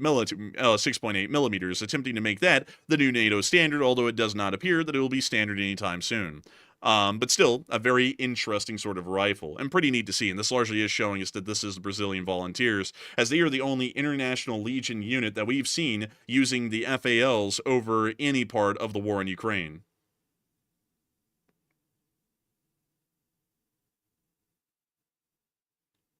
I've generally got to say I'm a big fan of the FALs. I know that they are not generally the kind of rifle that falls under the modern volume of fire doctrine that is emphasized for the infantry. It generally actually goes with the lethality doctrine that the round ought to be able to pretty much take someone out in one hit due to the actual power that's being exerted from the impact of the round. But I still think that it's a very impressive rifle, and considering that a large amount of countries still use the rifle to this day, it has generally stood the test of time. It's a pretty decent looking rifle, if I do say so myself. Not the most like fancy looking one, but it's pretty neat. It's pretty utilitarian, but it does have very clean lines on it. And also, it generally is very much adored and appreciated by the actual users and operators, or infantrymen that actually do use the FAL. We can also see right there what appears to be an AK-74 with a folding stock on it, as we can see them possibly trying to grab more ammo or something else in the midst of a firefight.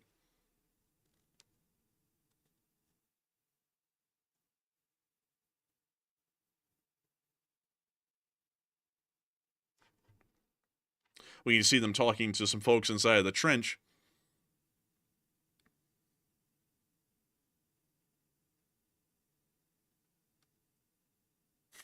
Someone said, the FAL goes hard in COD. Wouldn't know about real life. I actually do know about real life, and the FALs are actually incredibly good rifles. I find them to be very accurate. I would actually say that with really very little tinkering from an original configuration of an FAL, you could probably turn one into a marksman rifle incredibly easy. But that's the end of that clip, and still a very interesting look at the Foreign Legion inside the Severonsky Forest. Outside of that, we also got to see a failed assault of a significant type of armored units being conducted by the Russian Federation near to the area of the town of Seversk. We can actually see this column, made up generally of BMP armored personnel carriers, advancing down the road in an attempt to make it through the Seversk plain towards the town of Seversk. Most of these vehicles will not end up making it, as they'll be targeted and destroyed either by artillery, anti-tank guided missiles, or anti-tank mines, such as the ones that the APCs are already running over in the clip. There's a lot of craters out there in that field, too. It's just been absolutely like, it looks like the surface of the moon at this point. It really does. You can even see the anti-tank ditches that were built by the Ukrainians earlier on as a stopgap defense from this area of the field towards the town of Seversk, which is off to the left in the footage, about 3 miles away. We can also see the Russian vehicles cooking and smoldering in the field after several of them have run over anti-tank mines or have been targeted and destroyed by Ukrainian artillery and ATGMs. And we can also see another vehicle here also getting hit and knocked out as well, literally right in front of the anti-tank ditch.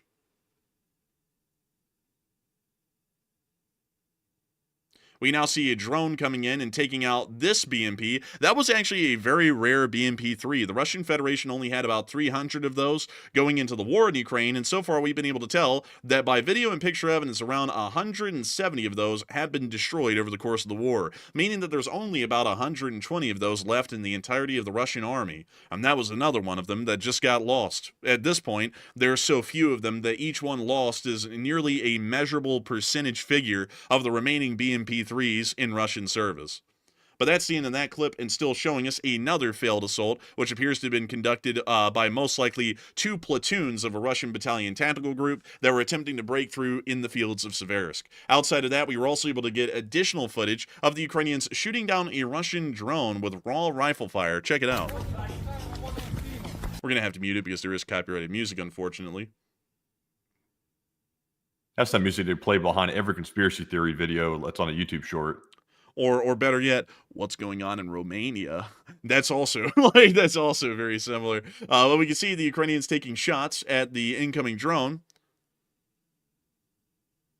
We see the camera distorting from the fire of the rifle. We can actually see the drone right over there in the camera for just a few frames as the soldier continues to fire at it.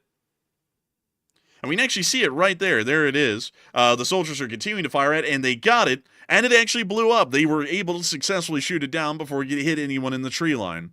A very successful sort of a interception, and a really good clip.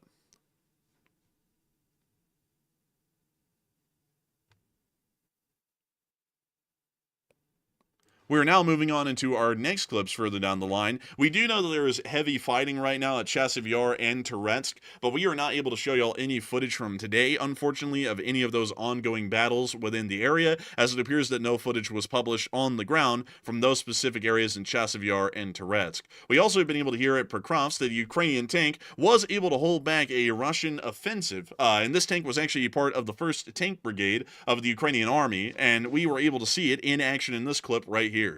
We can actually see the Ukrainian tank. It appears to be some of the T-80 or T-72 series or T-64 main battle tanks. Very rarely used, as a matter of fact, in most of the conflict. The Ukrainians like to conserve their armor and use it incredibly sparingly, considering the limited number of tanks that they had available at the opening of the conflict. We are able to see, however, the Ukrainian tank breaking out into the open field and making it towards a tree line to find cover, to be able to fire onto the advancing Russians that we'll see later in the clip.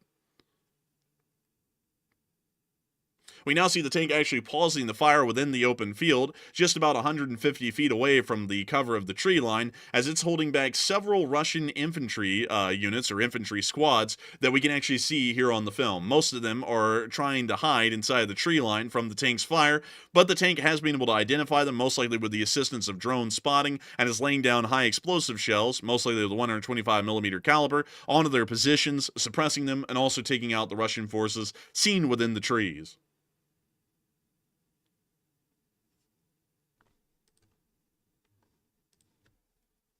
When you see the Russian squads continuing to get hit by the fire. We can also see here that the tree line was actually eaten up by that very tank fire as it was hitting the Russian squads that were within the area.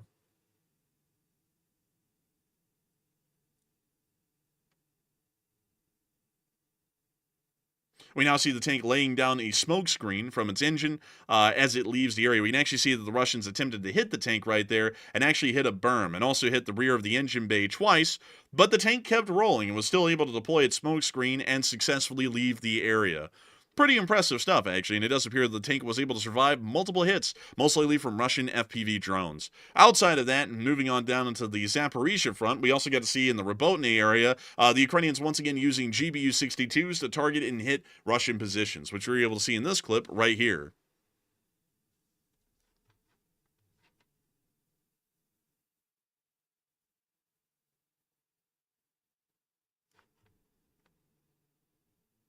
We also were able to see in another clip that the Russian Federation was also continuing to hit, the Ukrainians were continuing to hit more Russian Federation forces near to the area of the old Zaporizhzhia reservoir, which we can see that they're hitting one of the bunkers near to this area in this clip and making sure to knock it out entirely. And with that, that's the end of the clip right there, but still, very interesting to see, and great to note that the Ukrainian armed forces were able to knock out those Russian positions within the Zaporizhzhia front. And moving on from that and on up into the area, well, actually, we're going to break for a moment from our usual coverage, as we've been able to hear that we have breaking news. What do we got, Matthew?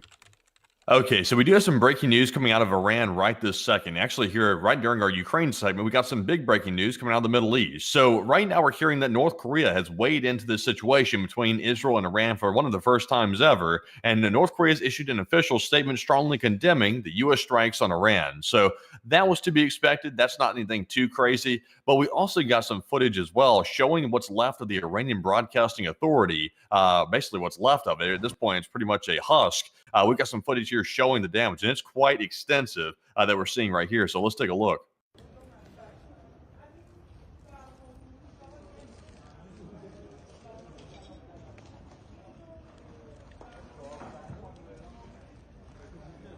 And it appears that those airstrikes we saw days ago actually did knock out the news agency.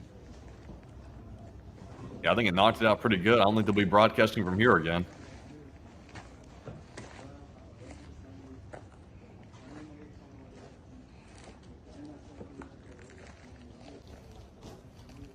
Look at that mangling. The metal is literally bending out of shape. It's so bad. همکاران ما هم در تحریریه هم در رژی و استودیو تا آخرین لحظه با اینکه اون موقع که این اتفاق افتاد اون ضلع ساختمون شیشه‌ای که می‌بینید دیوارش ریخته اونجا هدف قرار گرفت. چند تا مشخص از اونجا بود که خانم امامی صدا رو که شنیدن شروع کردن به اون خطاب حماسی که داشتن. 1 دقیقه طول کشید. We see this Iranian official talking about the destruction of the building. رو و بالای استودیو رو موشک باران کرد با 3 یا 4 موشک که خب دیگه به خاطر اینکه دیگه قابل استفاده نبود رژیم چون مجبور شد که خارج بشه و همکاران ما He's trying to explain, well, this is nothing to worry about and everybody should stop panicking and you're totally fine. There's no damage. You're just confused. Get him to the infirmary. He's actually saying, you see, this is new refurbishment that we made to the building. We were trying to fool the Zionist regime and those evil, wicked Americans to believe that the news facility was destroyed, when in fact it was only a refurbishment that we got from a Halloween store where we made it look like it was covered in cobwebs and fire damage. This is actually nothing at all, and as a matter of fact, we're probably going to lease out this space to Spirit Halloween here in the future. And that's actually at least my translation of what the Iranian official was saying. But we can see here that it appears that that trip to Spirit Halloween actually ended up creating some very spooky results for the remnants of the building. And that is quite bad. And pretty much the rest of the video is just like a whole other minute of showing the damage right here. So we get a good gist of it. I also want to get to one more piece of breaking news that's happening right this second. A Russian official has actually spoken out against Tehran's plan to potentially close the Strait of Hormuz. We've heard right now that a Russian official warns that Tehran's potential closure of the Strait of Hormuz would not only affect Washington, but it will also lead to a global oil shock. So it sounds like Russia is not very wild about the idea of closing the strait.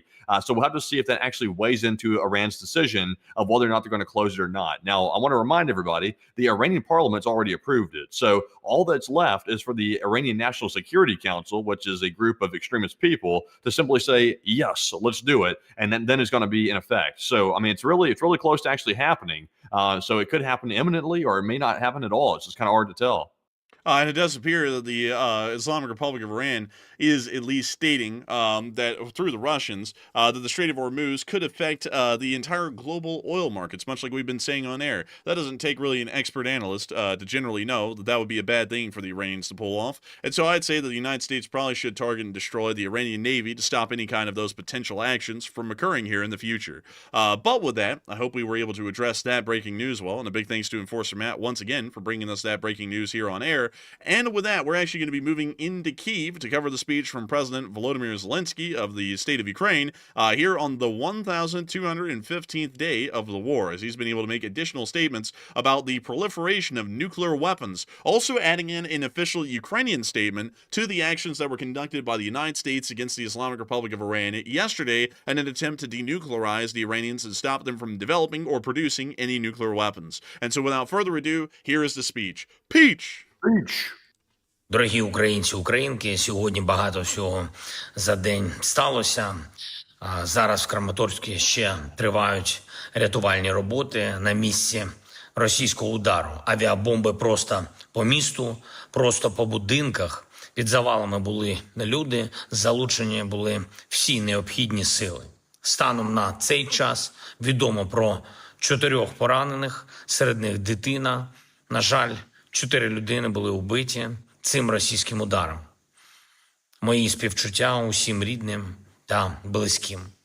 Очікую також на повний звіт щодо наслідків та щодо всіх обставин російського ракетного удару по полігону на півдні України. Сьогодні був цей удар, не перший такий удар. На жаль, є втрати, є поранення. Потрібна повна відповідальність.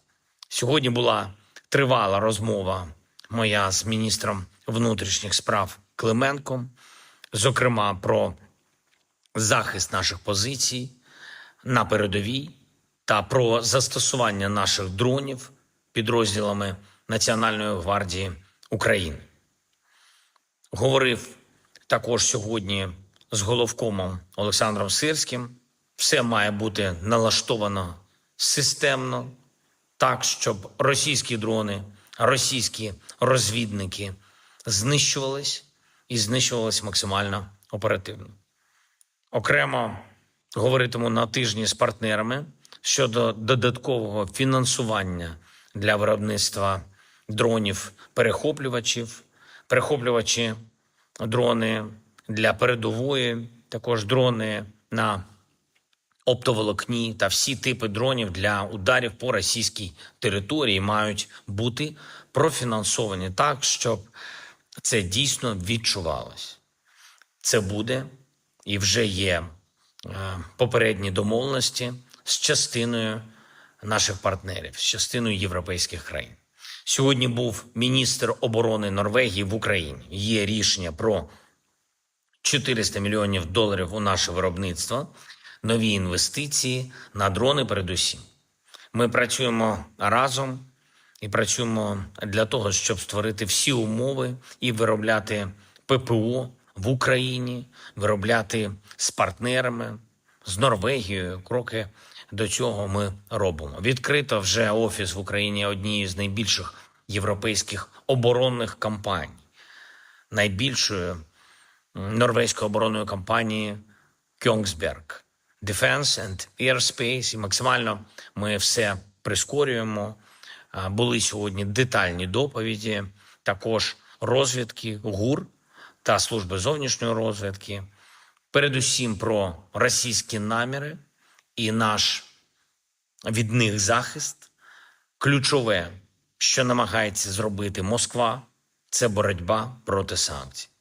Вони намагаються всіма методами виторгувати для себе не просто незастосування нових санкцій, але й ще послаблення існуючих.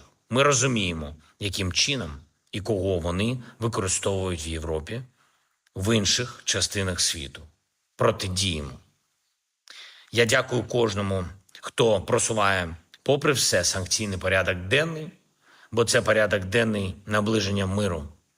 Ще одне. Сьогодні були доповіді по ситуації на Близькому Сході та в регіоні Затоки після американських ударів по об'єктах ядерної програми іранського режиму, який так багато допоміг Путіну.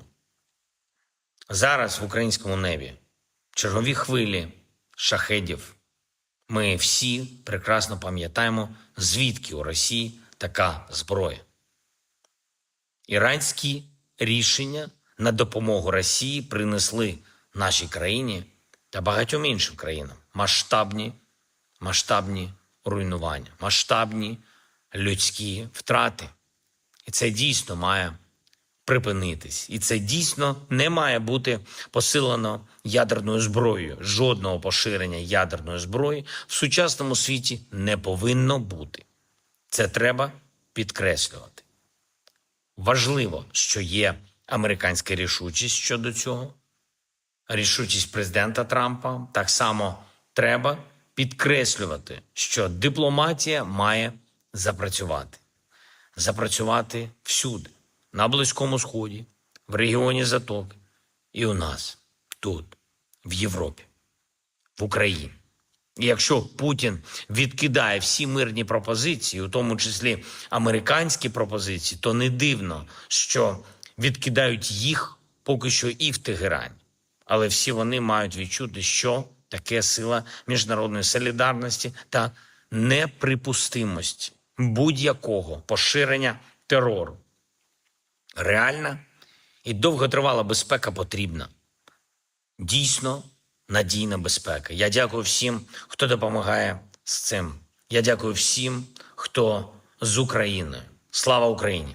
And Herom Slava. And with that, that is the end of the speech of the President of Ukraine, Volodymyr Zelenskyy, and that also rounds out our day 1215 summary of the news. And I got to say that tonight was one hell of a news night. It's of course amazing to see that the Lee Spring Army impressively raised $2,868 so far for the USO in support of U.S. forces around the world. And that's a really great thing to see, and good to know that we're continuing to support and help out American and Western interests around the world in whatever way, shape, or form that we can. But with that, it is time for us to move on into the rest of our stream, which is actually going to be a little bit more relaxed. We're going to get to call off the top donors that we've had in between the last segment and this one, and we're also going to get to chit-chat with all of y'all. Considering that tonight is a Sunday fundraiser night, which is usually a tradition here on the stream, we run these pretty much every single weekend, and so far over about 3.5 years have been able to raise $1.5 million in support of nonprofits helping out around the world. If some of y'all are a little bit new and may not know about that,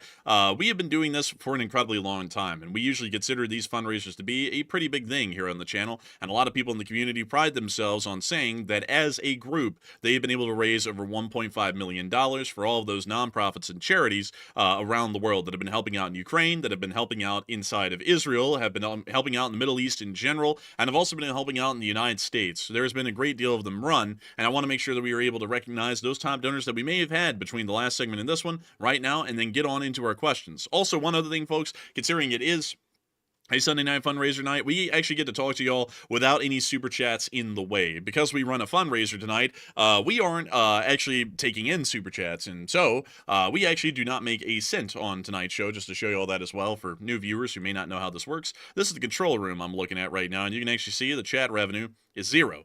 These fundraisers do not make a cent here on the channel. We literally run these just for the sake and nicety of it. So we pretty much do a full working day for free here these days, just to make sure that we can run these fundraisers, get everyone the news, and also support the actual folks that we're covering the news on, so that way we can make sure to leave the place a little bit better than we left it off, and also stand true with our moniker that we're supporting American and Western interest, which sometimes you have to go out of your way to be able to give a little bit, instead of always getting something in return, something that some people don't get. But beyond that, I hope that kind of lays out the land or the groundwork, at least, for how these shows work these nights. But I also got to give a huge shout out to that anonymous viewer who just threw in a $132 donation. Pretty impressive. Oh, they thing rounded out that number to a nice even 3,000. You saw they did that, like they took it to a nice 3,000,000. I love that. I absolutely love that. Actually, it's a nice round $3,000. So if anyone else throws in the donation, now I'm of course kidding tonight, you got to throw it up to 4,000. I'm just joking. Of course, you can put in any amount you like, but it is nice to see a well-round number of 3,000 right there. But with that, and someone just threw in a 5. I'm just playing with you. Thank you to the anonymous viewer who threw in the 5. But with that, Matthew, do we have any top donors in between this segment and the last one? And we also had a $50 donation from Amanda Green. And a huge shout out to Amanda Green for that generosity and helping to bring us up to that $3,000 figure that we're currently sitting at right now. So that is our top donor for the moment. Also, by the way, before we move on and into our live chat questions, and Force, you actually showed it on the screen. I knew people were going to freak out when they saw it. They saw the poster I reposted about the UFO footage in the Middle East, the disc-shaped UAP that was seen and spotted on video camera footage in the Middle East back in 2020. This footage right here was recently released like 3 or 4 days ago. It's new footage, but it's not a new event. It happened about 5 years ago. All I'll say about this is we do see these objects, and also the military has spotted and documented these objects quite a bit over the past decade or so in the Middle East. And there have been a lot of testimony from military officials and also soldiers that have seen these things. Nobody's really sure what they are, but I think we might have a better idea than you think what they are. If you know what I mean. I think they might be something that maybe the United States might have a hand in a certain way or another, because they seem to appear around U.S. bases, and they don't ever pose a threatening presence. So it's basically up to speculation. It's the typical UFO talk. It can delve into crazy conspiracies, and then it can sort of delve into more reality. So it's kind of up for debate what that is, but it's legit footage though. It's actually real from the Middle East. It's showing an orb-shaped object sort of flying around and defying physics. But Enforcer, what say you? Is that the Orb of Judgment?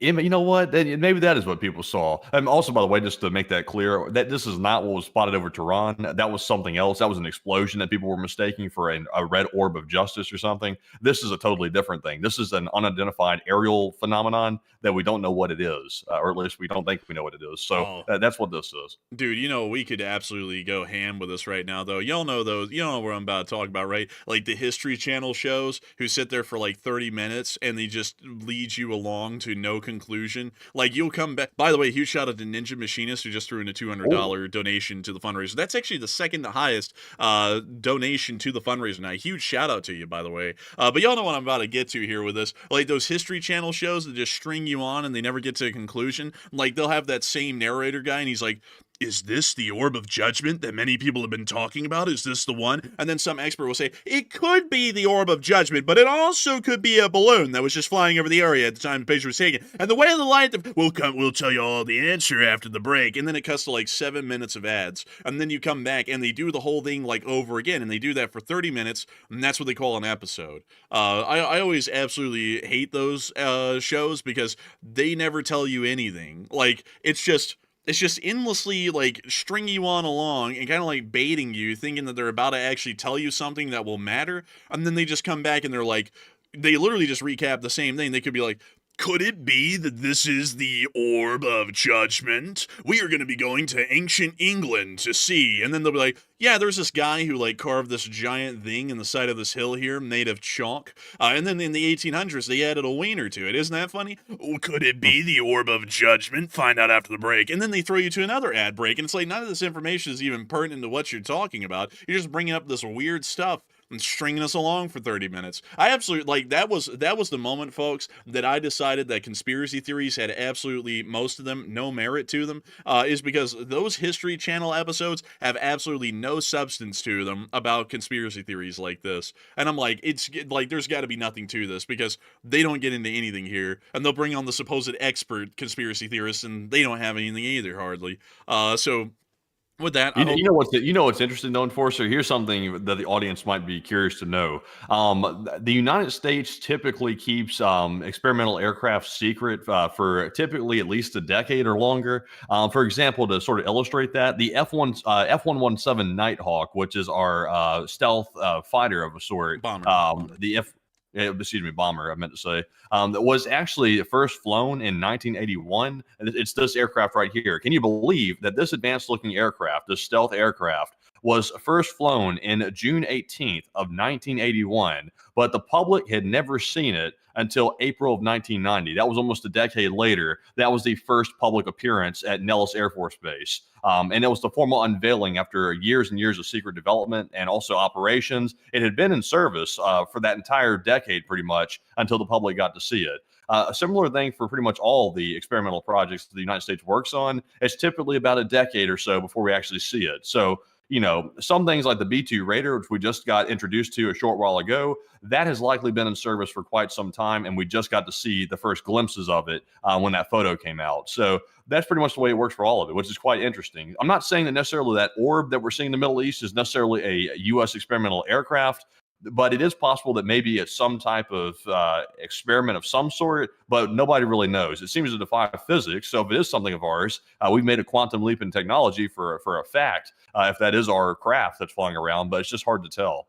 Also, by the way, folks, the F-117 is not a fighter, it is a bomber. I know that it has the F designation, and the F designation usually is reserved for fighter aircraft, but the F-117 does not have any offensive abilities, and I also believe that it does not have a radar, at least according to what they say publicly. This aircraft is entirely a bomber. It is a, let me go show y'all its possible armament, or at least what it can do. Maybe they have a little picture of it here. Here you go.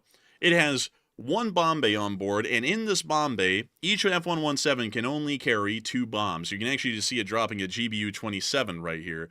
But generally, that's what we know, is that the F-117 is specifically designed as a stealth attack aircraft or a bomber to be able to drop a limited number of larger ordnance or bombs onto their target. That's what the entire F-117 design revolves around. There is nothing offensive about this aircraft at all, and it's never been able to mount any offensive weaponry or operate as an actual fighter. Let me see if I can actually show y'all its armament, at least according to Wikipedia, which is a pretty reliable source. And you can see here, folks, that there is absolutely no air-to-air armament on board an F-117. You can load the GBU-10 paveway, the GBU-12 paveway, the GBU-27 paveway, the GBU-31 JDAM, or a B-61 tactical nuclear bomb, which is a gravity bomb. And you can also bring 2 of these in each F-117, by the way, so you can actually bring quite a significant number of tactical nuclear weapons to the battlefield if you wanted to with an F-117. But beyond that, that is the only thing this aircraft does. It is a bomber by purpose and design, but a smaller one. Not a large strategic bomber or anything like that. It is a smaller bomber, but a nice one. And I like it. I think it's cool. But anyways. Also to give the point. Also, by the way, I kind of find it hard to believe that this was like 19. What was the date I just said for this? Like 81? 19. Let me go back. Yeah, 1981. The F-117. This advanced looking aircraft right here was 1981. That's insane to me. For example, the B-2 stealth bomber, which just carried out the bombing inside of Iran, that was first developed in 1979. It first flew in 1989. So once again, that sort of decade timeline there that the public got to see its first flight and get to see it in action. That's crazy to think that those aircraft are that old. Literally 1979, that very advanced flying wing, the B-2 stealth bomber that we still use today, and it's still super intimidating to the enemies. It was created that long ago. It makes you wonder. It's like between that development date of 1979 and 2025, which we're currently in right now, that's a huge span of time. It makes you wonder what we really have sitting in the hangar somewhere.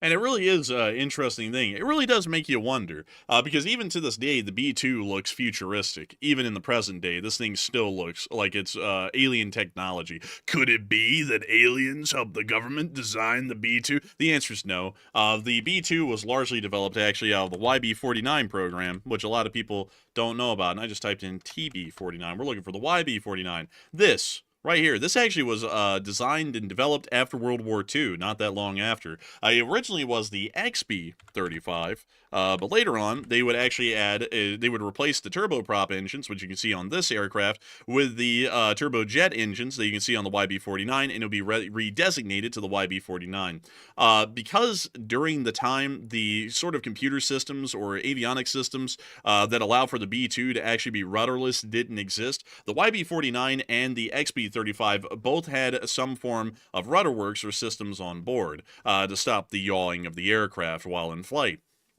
But the YB-49 actually was most of the technology that was actually used about 30 years after this thing was canceled and scrapped to be able to develop the B-2 bomber with. So there's actually a real followable development timeline to the B-2 Spirit that you can actually see, because crazily enough, a lot of people always say that it was the Nazi Germans who had the first flying wing with the Horten 229. It was actually the United States through, I believe it's Northrop Grumman, or at least Northrop Aircraft Corporation at the time, that developed the first flying wing in the world. And let me go show y'all the Northrop flying wing. Or at least the first flying wing of its type that ever existed.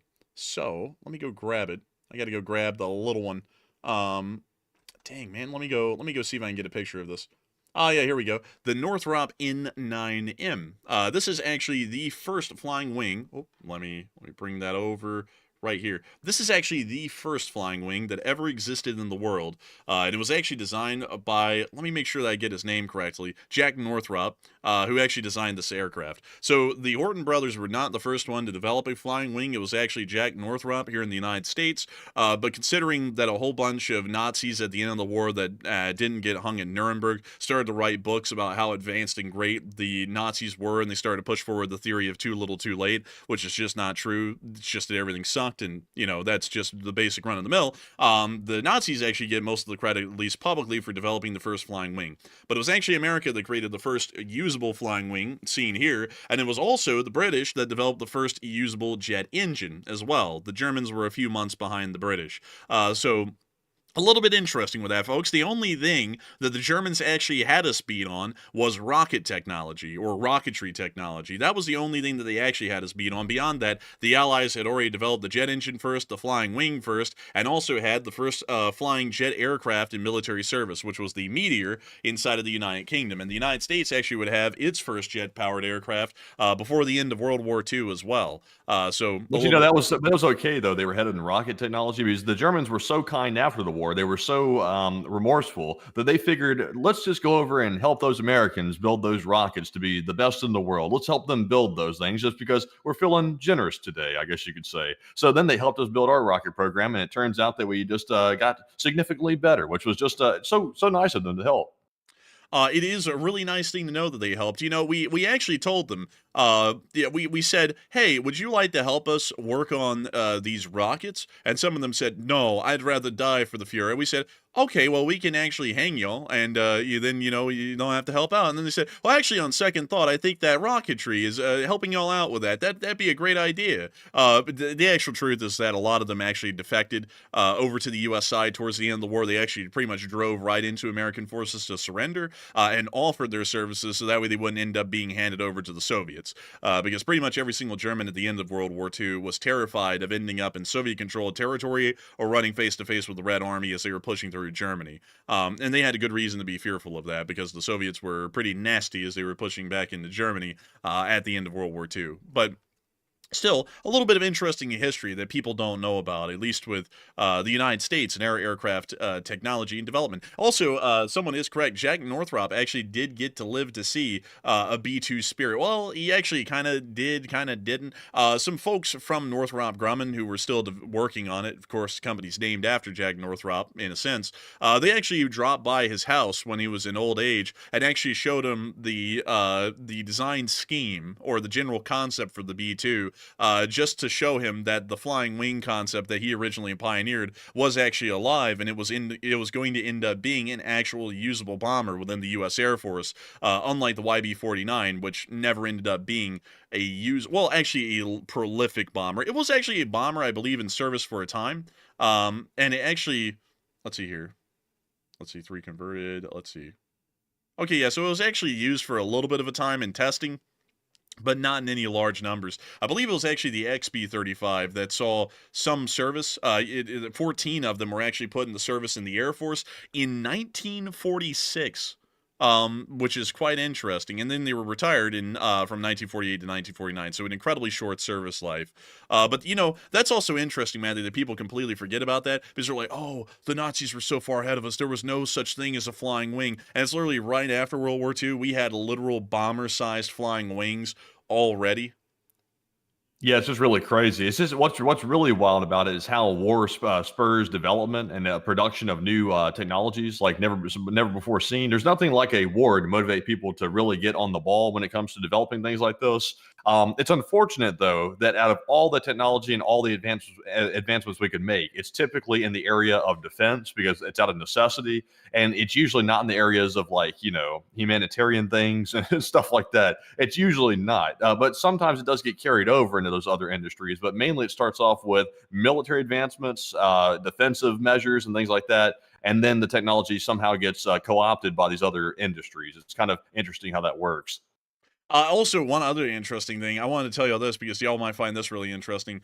In testing, because when the Air Force was actually, well, the fresh, brand new Air Force was actually testing these bombers. By the way, these bombers were actually in service so early that when they originally were brought into service, they weren't even in service in the Air Force, they were in service in the Army Air Corps, and then they got brought over into the Air Force when that branch was created in 1947. But outside of that, in testing, these aircraft actually had a significantly reduced radar profile. It wasn't stealth, but its radar profile was very small compared to the conventional bombers of the day, like the B-29.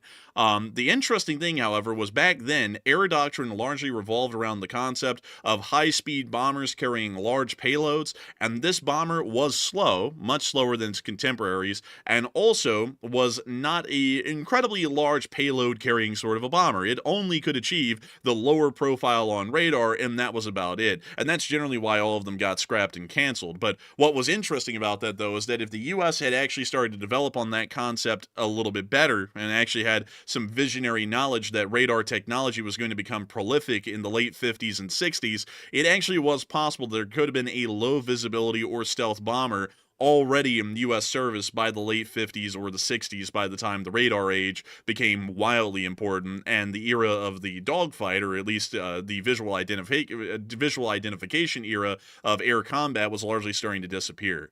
So a little bit of an interesting kind of a what if the U.S. actually started to research and develop the flying wing a lot more than they did any kind of other strategic conventional bomber like the B-52 or the B-47 and so on. But anyways, I hope you all enjoyed that little rabbit hole and historic story about the development of the B-2, or generally flying wings in general, considering that the B-2s did successfully conduct that bombing operation on Iran and are still showing to this day that Jack Northrop was truly a visionary in his own right. But with that, we are on to the next one.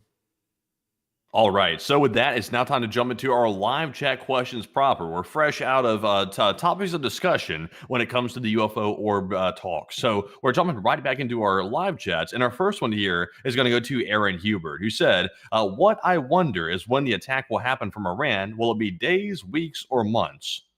I would say that the attack from the Iranians may be within weeks. It's really hard to say because the Iranians are most likely trying to figure out what they're going to be doing. I'm sure they didn't really expect the United States to attack them, and it does appear that they've been shocked that they were attacked. They haven't responded back directly, either through their proxies or through the Iranian military, so it is possible that it may take them weeks to actually decide to respond against the United States and actually start to attack U.S. forces. However, I'm fairly certain that a closure of the Strait of Hormuz is inevitable at this point and will be happening within the next 2 weeks, if my opinion was anything to go off of, or my crystal balling for the large part. But with that, I hope that does address that the best I can, at least in my opinion.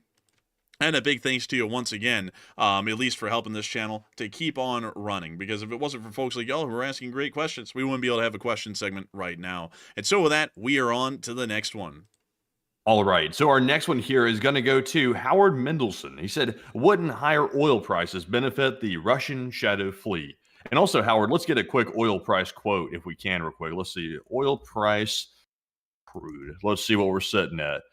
So we're currently seeing, this is the crude oil futures, by the way, because I don't think the market's open yet, if I'm understanding that correctly. It looks like the oil is currently trading at $75.35 USD. That's up 2% so far, based on the futures. So it looks like there is a small increase here, not a huge increase, but maybe tomorrow and Monday when everything opens up, maybe we might see a big increase. But Enforcer, what do you say? Do you think the higher oil prices are going to benefit or hurt the Russian shadow fleet? The higher prices are going to benefit the Russian shadow fleet, at least for now, but on a domestic level, it's not really going to be helping out the Russians too much, because if the price of the barrels of oil is increasing here on the international market in the futures, that also means that the price of oil in barrels is going to increase inside the Russian Federation. So while they're making more money, they're also possibly losing more money in the Russian Federation trying to transport or purchase that oil for refineries to refine into usable fuel products. So it ends up kind of balancing out to not really mean too much for the Russians in the long term, at least in my opinion. Maybe a slight benefit, but not a massive marginal improvement to their situation economically. Interesting. So me personally, if you're asking my opinion, Howard, I would say higher oil prices benefiting the Russian shadow fleet. I would say, generally speaking, I would say no, because there's a reason why Russia is telling the Iranians to not close the Strait of Hormuz, and closing the Strait of Hormuz will cause the oil prices to skyrocket. That will be almost an instant skyrocketing of the oil prices, and Russia does not want the strait to be closed. So that tells me that it must not be in Russia's interest whatsoever for the oil prices to go up, nor is it in Russia's interest to close off that very crucial strait right there. And also, even if the Iranians close the Strait of Hormuz, it's presumable that they'll let the Russians and the Chinese still go through. But it's probably likely they'll try to keep the Western ships out, and they'll probably try to attack those to keep them out of the strait. So I would say it probably actually will not benefit them, at least in my opinion. I would have to agree. And so with that, I hope that does address that well. And with that, we are on to the next one. And this question goes to P-Dog, who said, could the missing uranium be at the Bushehr nuclear power plant? It is possible. There is a decent amount of reasons to believe that that could be a good theory. One, it's right under our noses. No one would expect it to be there. Two, there are Russian contractors currently working at Bushehr, and generally, mainly for the reason that it's an operating power plant reactor, which would be dangerous to hit due to its radioactive fallout. There are also Russian contractors there, which would make it a little even riskier to hit, because not only would you cause significant nuclear fallout, but you could kill Russian contractors, and the Russians may have a proper casus belli at that point. So with all that in mind, it could actually be there stored at the Bushehr nuclear power plant, because generally, who would expect for it to be in one of the most obvious places that it could have wound up? No one would have. So that seems to be a likely option, at least to me. But who's to say where it is? It could literally be anywhere in Iran. It could actually be in someone's backyard in a garden shed, for all we know. We just have no clue. But it could also be at the Bushehr nuclear power plant, possibly. And so with that, I hope that does address that the best we can, at least at the moment. And with that, we are on to the next one. And this question goes to Eric Horner, LSA, who says, if Iran blocks the Strait of Hormuz, do you think the United States or Israel will go kinetic to unblock it?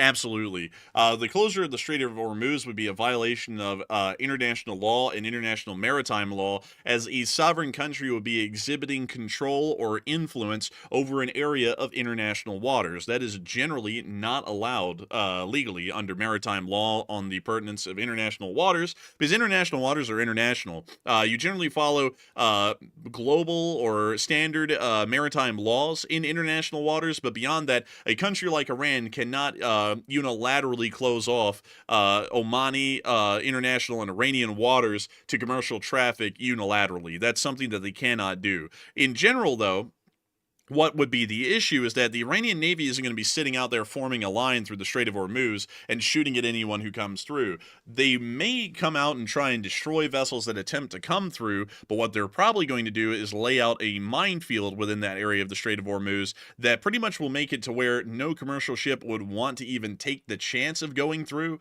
And that also ensures that even if the Iranian Navy is destroyed, the Iranians still get a second shot at stopping the opening of the Strait of Hormuz, because U.S. minesweepers would have to come in along with other significant naval assets into the strait to try and clear it out for international traffic to resume, and then the Iranians could take pot shots at those vessels with anti-ship missiles based in the surrounding area around the strait. So generally, it actually would be a pretty difficult scenario to untangle once they tried to close off the strait, but the answer that I would believe would come out is that the U.S. would definitely bomb and destroy the Iranian Navy at that point in Bandar Abbas, and mostly would start to target and destroy any anti-ship batteries that started to pop up along the Iranian coastline. And especially considering that there's practically no real radar-based missile defense systems in this area of Iran, or really anywhere, the U.S. Navy, or a carrier strike group, could largely provide cover and strike at any anti-ship missile batteries wherever they're found to protect the U.S. Navy as they're trying to clear out the strait. So with that, I hope that does address that the best I can, at least in my opinion. And with that, we are on to the next one. All right, and our next question here goes to Mark the Kinetic Possum. He said, we see small entry holes from the MOPS, and I believe this is a positive sign, as the blast must have gone off deep. And if there was a crater, the blast went into the air, and is that correct? Generally, from what we understand, that would be correct. The bombs did explode several hundred feet underground, and I can say that the holes that we're seeing right there actually have been widened outside of the impact of the bombs. The bombs actually are not that large. These holes are actually about the width of a small dump truck each, which is showing that there was a lot of explosive force vented right out of the opening that the bomb made going into the mountain. But outside of that, it generally does appear that most of the explosive force was contained underground, probably inside of the facility itself, from all the MOPS that hit. So generally, from what we can tell, it does appear that the facility has been heavily damaged, if not nearly completely destroyed, as a result of the MOPS exploding onto it, because it does seem that most of the explosive force was concentrated well below underground, where the facility actually was. So with that, I hope that does address that well. Great question, by the way, Mark the Kinetic Possum. Great to have you asking a wonderful live chat question tonight. And with that, we are on to the next one. And our next question goes to Dalton, who said, how close are we to World War III? And thank you for your time. And LSA. Hey, and thank you for asking the question. I would generally say that World War III is a good ways off, in my opinion. And I know that I keep saying that here in the channel, and I know that a lot of people would like to say different. And there's a lot of people out there saying different. But at the end of the day, this is our channel, and I generally put out the analysis we want to put out here. So to answer why I would say that the chances of World War III are low, it's generally because this is more so a regional conflict than anything. China can't really get involved because while the PLA is stretching its legs for the large part and actually starting to venture further out into the Western Pacific and down towards Australia, we do not believe that they would ever be able to conduct sustained fleet operations in the area of the Arabian Sea. And not only that, China would never be able to project enough firepower in the area to actually be able to combat and defeat the two carrier strike groups that are currently in the Arabian Sea. Not only that, but any strategic bombers flying from China to try and attack these aircraft would have to fly an incredibly long air corridor over international waters into the Arabian Sea to fire at them, or they would have to get permission from India or Pakistan, largely India primarily, to be able to fly over their airspace and then conduct these attacks on the U.S. carrier strike groups, which is also unlikely as well, because the Indians are not on good terms with the Chinese right now. So really there is no way for the Chinese to militarily support the Iranians, so no matter what they say or do, they're pretty much out of the picture at this point. I know that they are a significant threat and a significant issue on a global stage, but at least regionally in the Middle East, their power projection abilities are minimal at this point, and also there isn't really any way for them to even sustain combat operations if they wanted to arrive in the Middle East for a sustained period. Their navy is just not configured for that yet. However, the Russian Federation might be in a little bit of a position to provide minimal support. They could provide material support through the Caspian Sea or through the land corridor in Azerbaijan. We've already seen that the two have a strategic partnership of exchanging any kind of materials or weaponry necessary for either of them to continue their actions or warlike behaviors. But beyond that, the Russian Federation also has no ability to militarily support the Islamic Republic of Iran in the current conflict. Russia doesn't even have a navy that could respond in the area that could sustain any kind of operations. The Black Sea Fleet is pretty much literally held in the Black Sea. The Turks will not let them leave, and the Turks also won't let any military, any navy pass through the Bosphorus or the Dardanelles currently. So pretty much the Black Sea Fleet, whatever's left of it, stuck in the Black Sea. So that means that the Russians would have to call on the Baltic Fleet or the Arctic Fleet to be able to come down into the area of the Middle East to do anything. Considering that the Strait of, the Suez Canal mostly would be closed to them, they would have to take the arduous journey all the way around Europe, all the way around Africa, and then into the Arabian Sea to show up, meaning that their supply line is greatly extended, and that would be suicidal because also their supply line has to pass through the entirety of Europe and through the Atlantic, where any NATO navy, if they want to support, such as a British or French naval force, or just the U.S. Navy alone, could target and destroy any Russian military supply ships that were attempting to help sustain the Russian naval operations in the Arabian Sea. Not only that, but the Russian Air Force's strategic bomber fleet was just destroyed a little while ago, with nearly 35% of all of their bombers completely destroyed by the Ukrainian armed forces. That also means that in terms of strategic bomber forces, they are a little stretched thin. They don't even really have enough to continue their sustained missile campaign against Ukraine, much less to actually try and fire any sort of significant volleys that would cause any real damage to U.S. or Israeli bases in the Middle East or U.S. carrier groups in the Arabian Sea. So in general, there's really no way for any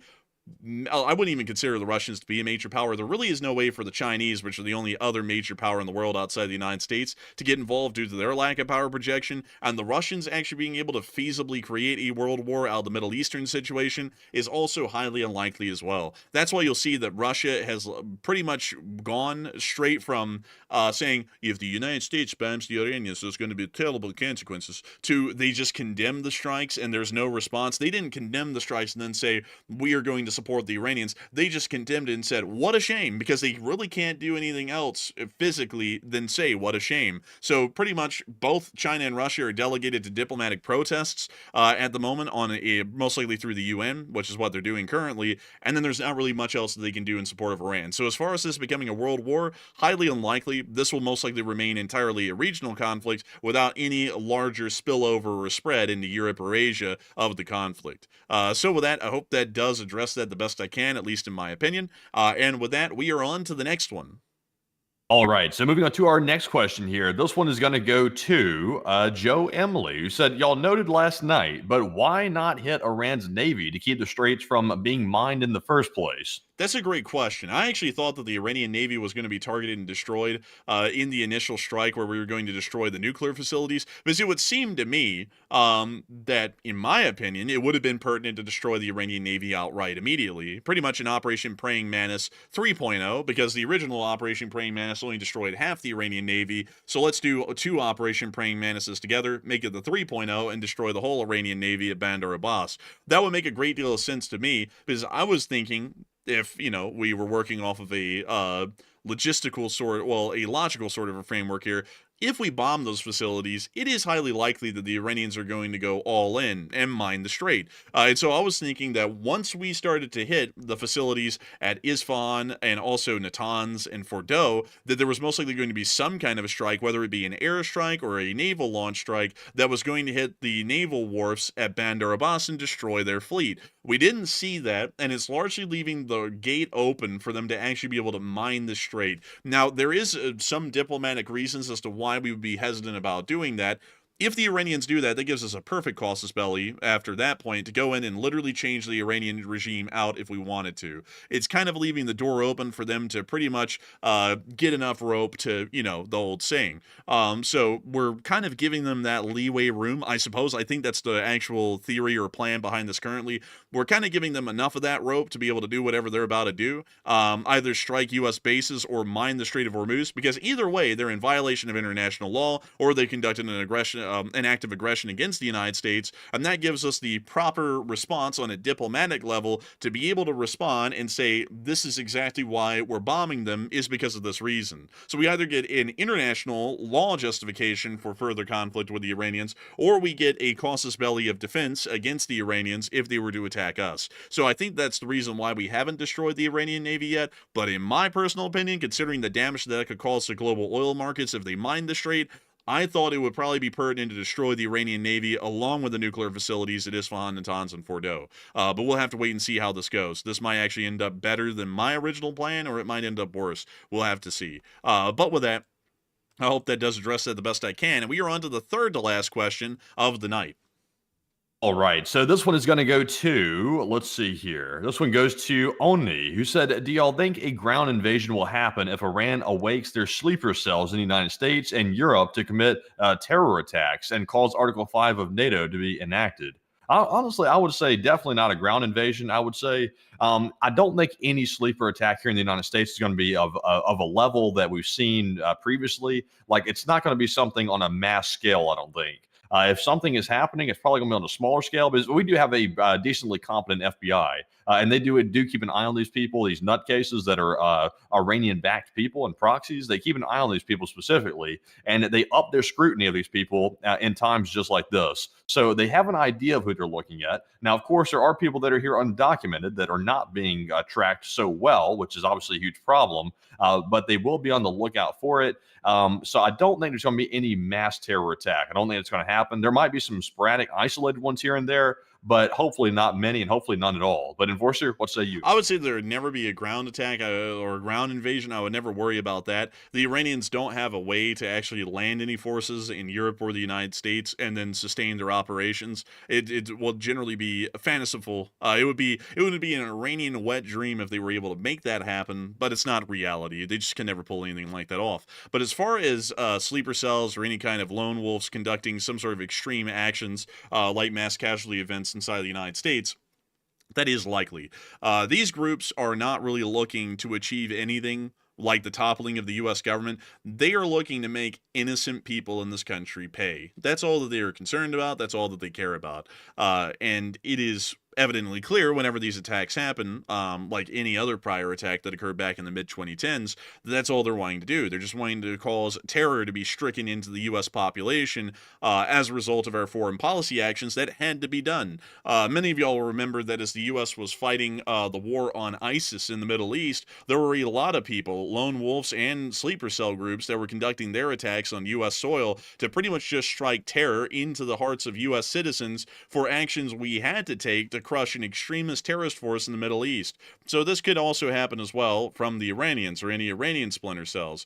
But in my opinion, they're not going to be anything that will start to take over ground in America and say, like the deserts and plains of Wyoming are now controlled by the Islamic Republic of Iran. That won't be happening. What will happen, however, or what might happen, I hope that it doesn't happen, but there's a decent likelihood it will, because this is how it went with prior terrorist forces or terrorist states for the large part, is that some people will be in a shopping mall one day. Some people will be in a grocery store or a church like they were in Michigan. And some crazy lunatic's going to show up and try and do something crazy. That's generally what's probably going to happen. So once again, folks, I gotta say, make sure to pay attention to your local and federal law enforcement agencies and any notifications that they give y'all to look out for any kind of suspicious activities, and what to look for and how to look out for it. And also, make sure to report any suspicious activities that you see to your law enforcement officials or police officers immediately within your locality,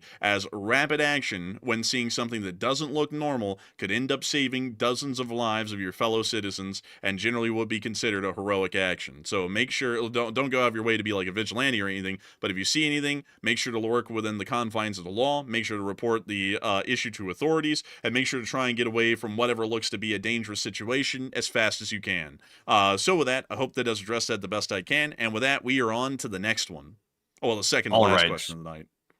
So our next one here goes to Uwu, who said, what is the chatter about Russia or another country supplying Iran with a nuke? And I would say I really haven't heard that chatter, I'll be honest with you. But just addressing the speculation on its face, I would say the odds of Russia or any other country simply just giving Iran a nuke, meaning a nuclear warhead to put on a missile, or even both of them, a delivery system and a nuclear warhead, I would say the odds are pretty low, because even countries like Russia, which are heavily aligned with Iran, they don't really just want to give Iran a nuke, because notice that Iran and Russia have had some sort of bumpy relationship right now, because Russia is not completely behind everything Iran's doing. They are questioning some things that Iran is doing, and that can create a fracture. And Russia doesn't want to give away nukes to a country that could then turn on them at a later date. I don't think Russia would want that. So I don't think China would do that either. I would say between the two countries, China would definitely never give Iran a nuke, and Russia would probably never do it either. But Enforcer, what say you? I'd have to agree. I don't think there's ever a chance where the Russians or the Chinese would provide Iran with a nuke,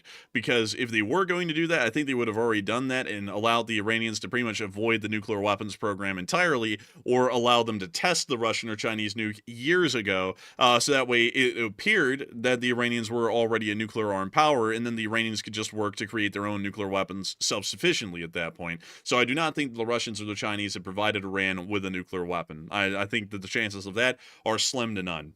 And so with that, I hope that does address it the best I can. And with that, we are on to the final question of the night. And so who is the lucky last person who put in the lucky last question of the night? And also, by the way, can you believe somebody's calling me out for saying the friendly Germans came to hell with the rockets? That was sarcasm, by the way. I don't like, everybody else understood it was sarcasm except for one person who just chewed me out for it and said I was being serious. I was joking. It was sarcasm. But anyways, jumping on to our last question of the night. This one is going to go to none other than, I'm trying to pick it from the last questions we have here. Let's see here. Let me do some looking here and make sure I'm picking the most relevant one. And I would say that this one is going to go to Iran. He has a question about Ukraine. This is our last question of the night, and also our only question we got on Ukraine, because we had very few. So Iran said, Lukashenko released the opposition leader today. And do you guys think that they are preparing for a time after Russian occupation and after Putin? I'd say maybe. It may just be the fact that they released them so that way they didn't look like a complete dictatorship. For some reason, dictatorships actually go through a lot of effort, like the Russians and the Belarusians, to try and look like they're not dictatorships, although they still clearly are. So I think that may be why the opposition leader was released today out of Belarus, but I haven't really known or read about that situation enough to speak on it with a great deal of confidence, because I've only been following the Middle East and the Ukraine war situation directly as the ground conflict's been transpiring over the day. I haven't really looked at what's going on in Belarus specifically on a domestic level, like the release of political prisoners, so I'd largely have to declare ignorance on a great part of that question. But with that, I hope I was able to unfortunately say that I don't know enough to speak on that with a great deal of confidence here at the end, but I do thank you all so much once again for watching. Tonight we actually reached a peak viewership of 39.4 thousand live viewers who were here, and 360,000 people have watched this stream before it ended. I've got to thank you all so much once again for watching. There's still 19 15,000 of y'all here right now, just about. And we got to be incredibly honored and grateful that y'all are here. It's an amazing thing to know that so many of y'all have been here with the channel for years, and a lot of y'all have just joined us recently. And I hope y'all been enjoying our coverage greatly and enjoying the factuality and the up-to-date information that we're able to provide y'all on a 24-hour news cycle. Of course, if it wasn't for all of y'all supporting this fundraiser night, we wouldn't be able to say that once again, the Leaf Spring Army has never missed a fundraising goal and was able to raise an incredible $3.3 thousand in support of the USO, an amazing organization that helps out armed forces of the United States overseas and around the world in helping to stay in touch with their families at home, help out soldiers who are wounded, and family members who may have heard that their great family member has taken the ultimate sacrifice in the service of the Republic. A massive thanks to you all so much once again for watching tonight, and we will see you all possibly tomorrow. I believe that tomorrow is my video day. Y'all will definitely see a Shore War video going out for sure, but you may also see a breaking news stream going out as well. I believe that we probably won't, though. We're going to see about having Monday as an off day generally, but beyond that, I thank you all so much once again for watching, and we will see you all then. Good night, good luck, take care, stay safe, and long live the Republic, and long live the Leaf Spring Army. The Leaf Spring Army will never die. And with that, folks, good night to you all, and thank you all for all 360,000 plus views tonight. That's a ton of people here once again, and also a huge shout out for helping us to smash the fundraiser goal and have another successful Sunday night fundraiser stream. And it's thanks to everybody in the audience that was made possible. We will see you all tomorrow. The Enforcer will definitely see you on the Short War video, and if there is enough breaking news to cover, we might go live tomorrow, but it's an iffy thing. We'll have to wait and see what the news is looking like. But in the meantime, though, be sure to follow our Twitter page. Our Twitter handle is @It'sTheEnforcer, and we do post breaking news 24/7 live over there in real time. So that's where to stay up to date. So once again, thank you all for joining us. And of course, we will see you all tomorrow. And with that, bye-bye for now.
To God.